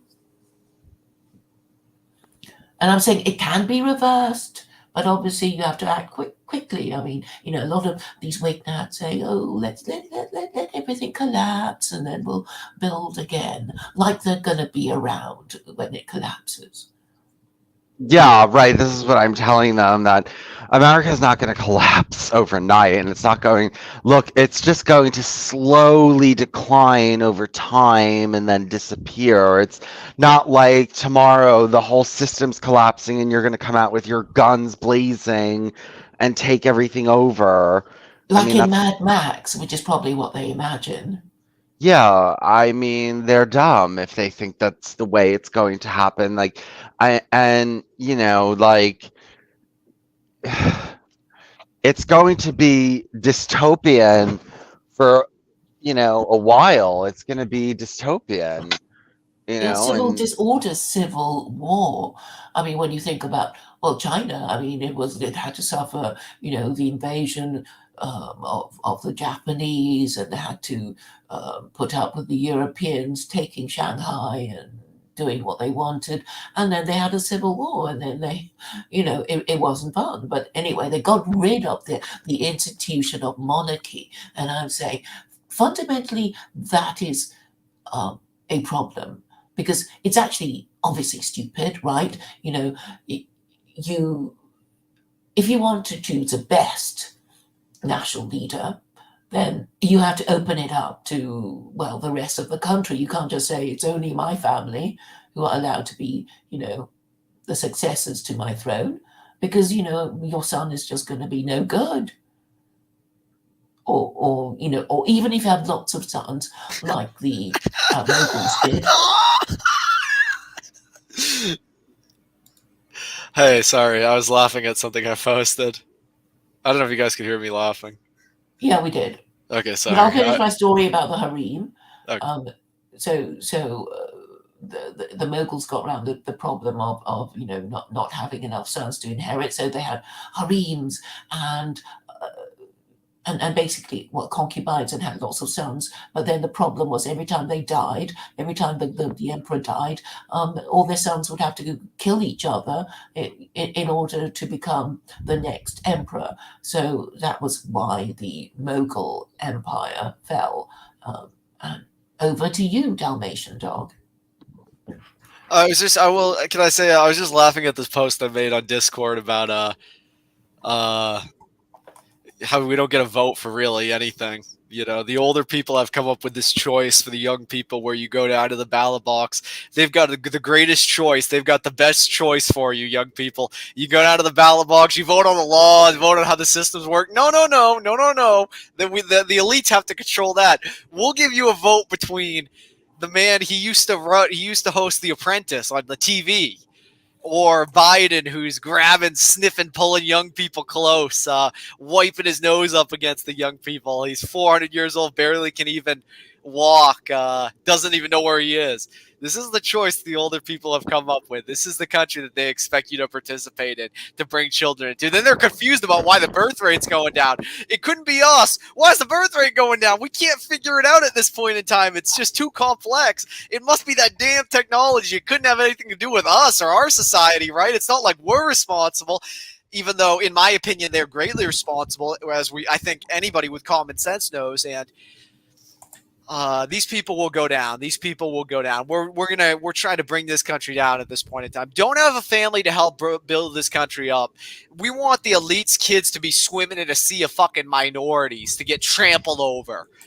We're maybe the correct thing to do. I was speculating earlier is just vote Democrat. I really do believe that because Richard Spencer did that, and although Richard said many retarded things, he's done a lot of retarded things. He might be right on that question because just accelerate it, just vote for the party that's going to screw everybody, cause more chaos. You know what I'm saying? Republicans want to restore order to a fallen empire that's unrestorable, unsavable, dystopian, horrible. So it's like, don't give the people a vote for anything real, right? Don't give a illusion of a choice, dystopia, idiocracy. Name one thing that even works in the country. No, it couldn't be us, though. You know what? I've come up with my own set of laws. I've got my own set of laws. I don't believe in the laws the so-called U.S. government set up, the old people have set up. That's a bunch of made-up nonsense. I have my own laws. And you know who's guilty? You know who's guilty, Claire? You know what? Okay, there's my rant. Hey, Vincent, did you listen to that thing I posted in the chat? What? You posted something in the private chat? No, I posted it in this alt-censored link. You can't play this on stream, probably. I doubt. What's alt censored? Oh, it's in the comments. It's in the comments. Here, I'll post it in the comments. Sure, I'll post it in the private chat. Yeah, post it in the private chat. Yeah, oh yeah, accelerate. What is this? It's just something you should listen to in regard to the Jews. I think it says a lot of truths about them that go rather untold. Oh, Bobby Fischer's notes on the Jews. Yeah. Can you play it on stream? I can't play it right now, but I would have to set up my other computer, and that's being used right now. So I can't play it right now, unless you want to share your screen. How long is it? Vincent, do you have children? No. You don't, right? Do you have are you planning on having them? I don't know. Don't. No, yeah. You can't audit this. Do not at this point in time. Because if you have children, you're helping out the country. You know what I'm saying? You're helping out the elite. What's the life for your child? They're going to be a sex slave. They're going to be a slave to mega corporation industries. They're gonna be living in or a bunch of 400-pound people, bunch of homeless people, bunch of crooked lawmakers, bunch of bad decisions, bunch of you don't even get a real vote for anything in this fucking evil empire. Man, I'm gonna bring this country to its fucking knees if it's the last thing I ever fucking do in my life. I spit on America. I fucking hate this country. I genuinely do. I wake up every day and hope that America isn't around any longer. Literally. I hate America. I have tremendous hatred for the country. I can't believe that there are sorry motherfuckers that fly flags at this point in time. The only people that fly the flag, it's a flag of scamming everybody. It's the flag of idiocracy. I mean, it's a scam state. Everybody's just trying to get over on everybody. Nobody believes in the right thing anymore. Everybody's a liar. Nothing's real anymore. It's horrible. I mean, who the hell comes up with this country? Psychopaths, insane people. Do they realize that their children are going to have to live in the country that they legislate? Sometimes I think that they don't even understand that concept. They're too fucking dumb. They are dumb, so dumb. The lawmakers of America it is past the point of no return. Somebody should do something about them, in my opinion. Look into them. You know what I'm saying?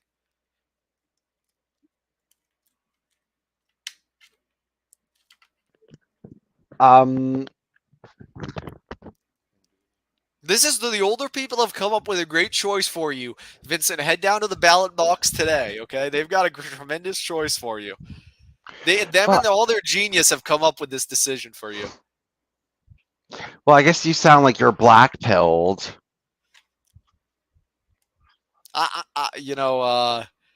Work to bring down America today. Do the right thing. Help destroy the country. Yeah, that sounds pretty. There is so much more bankrupt than anybody in U.S. politics even knows. I have probably, in my opinion, I'm one of the smartest people probably alive. I think, there's some more intelligent people than me, obviously, chess geniuses. There's many geniuses out there, but do I think that they know the same information I do about the government and the society and these sort of things, the situation at this point in time? I don't think that they're as aware, probably. I'm probably one of the most aware people alive today. And the empire is more bankrupt than anybody even realizes. The infrastructure is falling apart with them at whatever their debt number is. And so, it's fucked from an economic standpoint, from a moral standpoint, from any standpoint anybody could ever even consider. They're fucked. They are fucked. They're more fucked than anybody even realizes, in my opinion, too. It's unbelievable. If you really look at their numbers, they're just fucked from a numbers perspective. You're not gonna be able to defeat the bad numbers, okay? You're not going to be able, there's nothing you're going to be able to do against the bad numbers.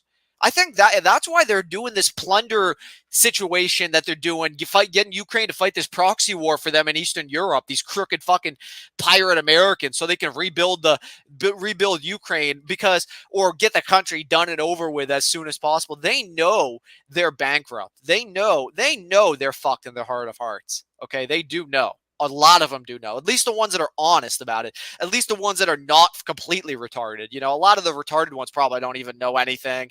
A lot of the politicians are on Twitter, 14 hours a day. They don't do any real work.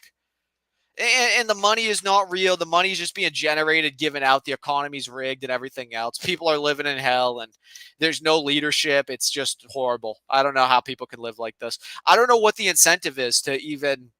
I didn't used to think about the country like I did today because at some point I was too young for it to matter to me. I don't think anybody's ever going to support this country again. If I see a young person supporting America, I automatically assume that they've been conned or tricked.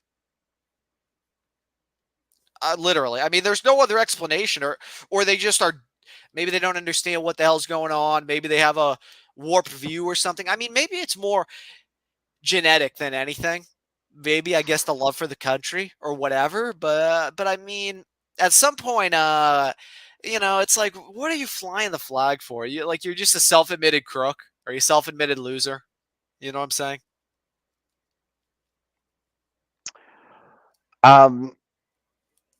Well, if you all just stop having kids, then I mean, there's no No, well, it's future. gonna be no, it's gonna be the only Vincent, the only people that are gonna have kids are gonna be the people at the lowest levels, right? That are just fucking and they don't because they don't think twice and they're low IQ. It's like Idiocracy. You've seen that movie, right? Yes. Okay, that's literally what's going on right now. I mean, that is real life, in my opinion. So it's gonna be the poor people that have kids, and then sure, the people at the top might have kids if they're genetically inclined, like some of them, like Elon and others. But I hope that their kids get the kind of society that the parents helped to build. That it's gonna be a really fucked up one. I mean, it's gonna be really fucking idiocracy. I mean, they are just pushing the idiocracy like crazy at this point in time. Yeah, it's gonna be bad. No, it's gonna be bad. It's gonna No. be bad. I A lot of know. people are going to get killed, in my opinion. We'll see. People are already getting killed today. Everybody sees 400 pounds. They have nothing. They're living in hell. It's just horrible. Well, yeah, this sounds black pill. This sounds like you have no solution. Well, the solution is to fix the laws, to fix the systems, to give people a vote on something real besides the Apprentice host or the child sniffer, as the old people have come up with in all their genius. Well, read Alan Cecil because he goes after the whole entire American system and lays out a legal system to kind of replace I it. have my own again, Vincent. I have my own laws. I've come up with my own laws. I think America's largely illegal through my own laws. In my opinion, the country's illegal. So, uh, basically, I'm just in this illegal dystopian empire, corrupted beyond belief. Just going around in the idiocracy every day. I wake up and hope that this country isn't around anymore.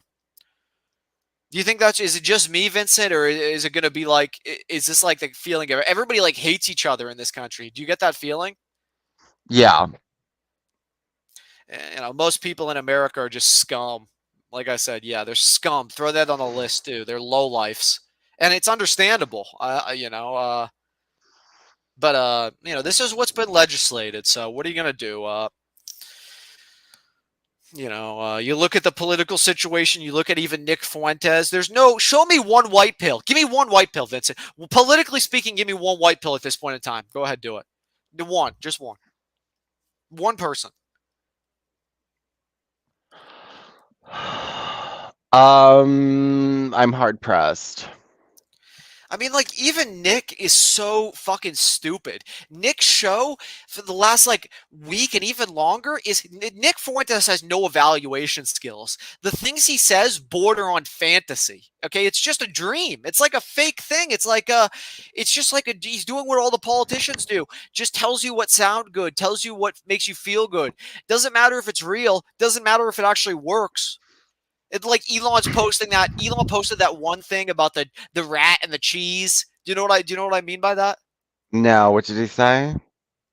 He posted this one fucking meme that makes me want to go fucking haywire, man. Ugh. It makes me fucking psycho, man. Let's search Elon Musk rat and cheese. This is what he posted. Oh man, somebody should really look into these people. Seriously, man. They're guilty of a lot of criminal wrongdoing, in my opinion. They're guilty of a lot of destruction, a lot of mischief. But hey, their families, what are they doing it for? What are they doing it for? You have to wonder. They're doing it for the temporary personal self gratification. And so, they won't, if they do have families, they'll get what they'll get what they help to legislate. They'll get what their parents helped to legislate and help to create, right? And I won't be participating. I'm not with this country. This country is on a terroristic path. He posted this right here. This isn't from his Twitter. I can't find the tweet. It's sort of old. Man, this picture makes me want to fucking this picture turns me evil, man. I'm telling you. Turns me psychotic. Hold on, wait. 1 second. I'll post it in the chat too. Hold But on. this is a bad link. I mean, I can't find the link to the real tweet. It shows that he tweeted this here in this picture though, but It'd be funny if somebody looked into this guy. You know what I'm saying, Vincent? Hold on, I'm gonna hold on. I'm going. Hold on. Okay, let's say But I for Claire, funny. what do you have to think about all what I've said so far? Mom leaves out poison cheese for the rat. Me and the rat at 3 a.m. What is this supposed to mean? I don't get it. You don't understand. That's got a little deeper meaning. It's quite sophisticated if you think about it. But it's No, what quite does it what comical does in it some mean? regards. What does Well, it I mean, mean? it's kind of I think it's kind of a metaphor. I think it's metaphoric in some sense for and I believe that that's how Elon sees it as well. And I mean, probably many people can't understand that, but it's sort of a metaphor for the mom is the government, right? In this example. And so, Okay. the government's kind of got to be guiding people to the cheese. In that in some sense, right? You've got to get your piece of the cheese. If the government doesn't guide people to the cheese, you know what happens, Vincent? What? You end up dead. You end up everything goes down. It's not a good situation. It ends up like this picture here. So and if the cheese is poisoned, especially, it won't be good. But I think it is metaphoric. And it's a metaphor about the government and guiding people to some reward. You know what I'm saying? Through legislation, lawmaking, or so forth, right? And the cheese is sort of whatever. It's these people. I guess they just want slaves. I don't really know what the hell they want. I mean, a lot of them probably want different things. But I think it's just this, and in my opinion, what makes me so mad about it is it's a metaphor that's just not based in reality. It's just like Elon's perception of what will happen, what should happen, but seemingly will never happen. But he's like, oh, this is what my moral stance is. But then you see the way the things are, right? It's just it's like we can't guide people to poison cheese, right? That's sort of the metaphor for the guy. It's a metaphor for the government. Hmm. It'd be funny if somebody looked into this guy. You know what I'm saying, Vincent? Like, Yeah. I can't believe that these people. I mean, they've got all the security systems in the world, right? Oh man, I hope they got a lot of them because the doomsday times are rapidly approaching, in my opinion. If they're not already basically here now, arisen now, right? But it's laughable, this country, man. It's like you can't guide people to poison cheese. You can't leave out poison cheese. You can't. You've got to guide people to good things. You've got to leave out. You've got to guide them to I don't know. That's kind of Are how you I just view it. saying that you think the matriarchy is evil, and by extension, most women are evil, or have the capacity to do great evil because of, well, of what they're like? I think it's just I think it's past women. I don't really. I don't know. I mean, I think that it's more. I think it's past women. I don't think it's just about women like you do, Claire. I don't know. No, I don't think it's just about women. I don't think it's just about women. Obviously, both sexes have done something wrong, but Come on. I think it's truly about the bad operators. That's the major problem with America is it's mismanaged. It's not ran right. There are way too many bad outcomes being generated all around, and there's no escape for it. So everybody just hides away. I mean, why do you think nobody's having families? Nobody's having kids. Nobody even wants to go out in the because of American public feminism. anymore. No, nobody even ventures out in the public anymore. Why is that? Hmm? Why does nobody go out there anymore? You have to wonder to yourself. I think we all know why. Because people don't get married because the law doesn't support marriage. It doesn't support people who are married. It approves of easy divorce. So Well, I think there's deeper reasons than that. I think there's political reasons for that. I think there's societal reasons for that as well. Okay, so why do you think the government no longer supports marriage? Because it would be unpopular. Because now you've given people sexual liberation, you can't take it away from them without them going crazy. And You would argue that why couldn't I argue that marriage is sexual liberation from what? from degeneracy, from hedonism? Okay, I say that marriage is sexual regulation. So the law is not saying you shouldn't have sex at all. It's saying that you can only have sex with your marriage partner. And if Okay, you have Claire, sex Claire, with Claire. anyone else, you're wrong and you should be punished. Or that was what the law was in the olden days. And now the liberal way is to say that as long as you have sex with another consenting adult, it's okay. Can you address everything I said like before about how you don't get a vote for anything and how the birth rates are just tanking, right? Well, why do you think that is? I mean, it's so self-evident, in my opinion. And like all these elites and these fucking crooked people act Okay, like okay, what is they your don't question again? they don't know why the birth rates are going down. They're Look at crying, "Oh, why does nobody want to have a family in our country? We just can't figure it out. It's too difficult to figure it out. It can't be us. It definitely isn't us." I'm going, "Oh, you people, I can't wait till you fuckers go down. I can't wait till you fuckers okay, aren't so around how anymore." would you solve the problem of low birth rates? You could start by like fixing a lot of laws. You could start by fixing a lot of things in our society very easily through through like I mean there you have a problem with bureaucratic gridlock in the U.S. certainly, but But there are by treating there's a unmarried parents as sex offenders, that would be a start, wouldn't it? huh? By treating unmarried parents as sex offenders would send the right message all round. How do So you say, clear? That seems kind of far fetched to me. no, it's in the Quran. I know you don't like it, but I mean, it would, if there were such a law and it was in force, then people would know not to have bastards, right?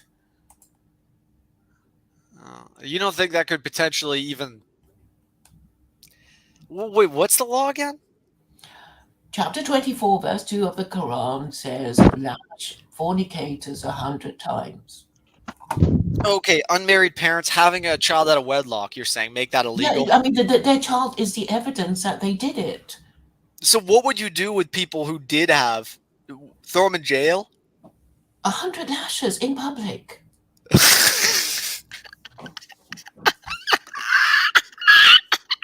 In the shopping mall, I don't Is know. this real, Claire? Yeah, This is it's in the Quran. okay, Claire. How old And is it's, that? it's How being old is done. the It's being Quran? done.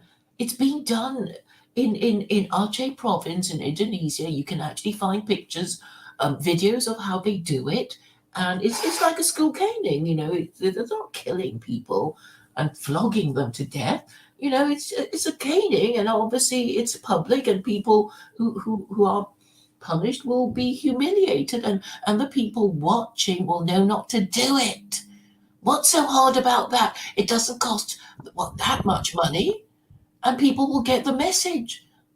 Don't you think that would be rather? Don't you think lots of people would say that's rather barbaric and No, inhumane it's and not. Okay, draconian? okay.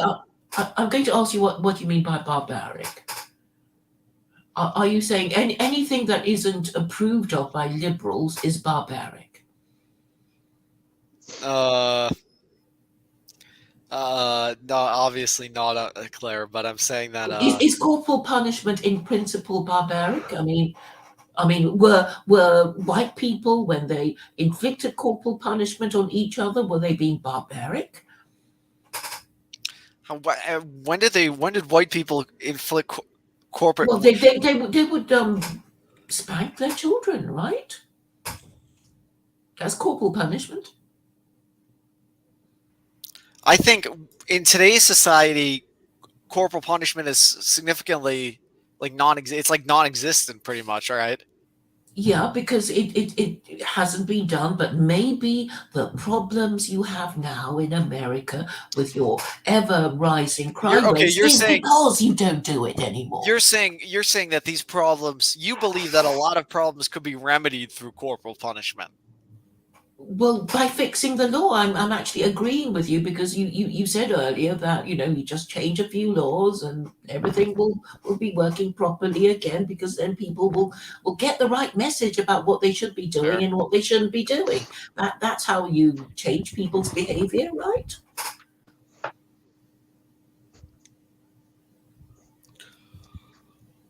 Wasn't that what you were saying? I don't know if we would need to. Do you really think that we would need to go to the level of corporal punishment? Do you think that's Yes, necessary because at this point in time? how else Could are you you wait? Can I going to just say, get the message? could you mitigate unmarried parents through another means besides public lashings or corporal punishment? No, because that's what it says in the Quran. And okay, so I'm saying the only thing that could fix your country and the rest of the West, because we all follow you, right? The Follow Europeans me. just do Oh, the follow West. Okay. America, Okay. follow Yeah. whatever America says. Okay. Okay. Sure. Yeah. Oh, Because yeah. The Europeans we're are stupid and we're puppets. weak and whatever Uncle Sam does, we just follow blindly, unquestioningly. And you're a bad influence. Uncle Sam is a bad Uncle influence. Sam is insane. He is drunk right now, and unfortunately, yeah, Europe is just a puppet. So So I'm looking to the American people to, deal with, Uncle Sam and, you know, talk about stuff that might have gone wrong without being so terrified of saying the wrong thing. I mean, it's not that hard when you think about it. It's like we have social media. We can say these things within reason. We don't have to, okay. Nothing I have suggested would break any of the YouTube community guidelines. We just say, well, the problem is that nobody respects marriage anymore, and because we don't respect marriage, we don't marry early, and if we do marry, we don't stay together for the sake of the children, and a lot of children grow up in fatherless homes, making them mentally you don't ill, think that drug addicts, and the delinquents. And the society makes divorce more prevalent today. There's like a lot of different reasons why these things happen, Claire, like out of wedlock births and unmarried parents and these because sort it's of been things. normalized. I think it's more complicated than what you think. Yeah, but No, it's why? been normalized. It's been normalized because of your culture of casual sex, which is promoted by Hollywood, isn't No, it? I think it's more about the fact that like people are living very quickly now for various reasons, but I think it also has What other do you things mean to living do. quickly? Like I don't know, Claire. It's hard for me to explain all this, but what is the question exactly? I'm sorry. What was that in You regard to? said I forgot. people are living quickly now, and I didn't Yeah, understand. yeah, because people are more like into they're into more immediate gratification now. There's not a lot of consideration or about the future to some degree now, I think, within some people. Well, But okay, so I that's a think product of atheism, isn't it? Because, okay, you think of yourself as an animal. If you're hungry, you go out and hunt for food. If you feel horny, you look for a mate to fuck. I mean, you just do whatever comes into your head, whatever feels good, whatever you can, what's around you that you can do without thought for the future. Mind you, I mean that's actually unfair for about for animals because some animals, they kind of collect food for winter and plan ahead for they do plan ahead, some of them do. I don't think people have respect for those traditional practices anymore or care about them because I think that they just want to live like in the here and the now more so than before. And it's like they don't like nobody has respect for them because nobody has respect for about anything in this society anymore. It's Because become a society that we're well, encouraged to consume by ads on TV. It's like buy. If it feels good, do it. Just do it, says Nike, and everybody thinks, "Ooh, that's I got to go and just buy myself another pair of Nike shoes, right?" And the well, well, they cost a lot. You've already got quite a few pairs, but you're just gonna buy it. Buy the latest, pair of, whatever special thing that it's got this year. People are blackpilled. They like people don't care. They're just like, you know what? Like they don't. They just want. They want, and they don't. They see everybody else taking for themselves, and so they take for themselves, and they don't. But there's a million reasons why things are the way that they are. I think that I would say it's atheism. no, it's more than atheism, Claire. Well, nihilism. I mean, these things, yeah. I mean, to some degree, I think, yeah, these play a role, but like, there's other reasons too. I believe it's like social attitudes, societal attitudes, and outlook. Well, people obviously, try and fit in and do what most people are doing. But what you said earlier about living quickly, and it seems that you meant they do not postpone pleasure; they seek immediate gratification. And I said the reason for that is a culture of consumerism, and also most people being atheists, because if you're atheist, you think, well, I've only got one life. When I die, I'm dead. I don't have an afterlife. Therefore, I'm going to have I'm going to take all the opportunities I have to have sex, to have fun, to do stuff, and I'm going to fit it into this life. And I don't care who I fuck over as long as I'm having fun, because well, you would be a fool to think otherwise. So what I'm saying is that the culture encourages nihilism, people without principles, people who want to pursue happiness at the expense of others, which is the unofficial religion of America.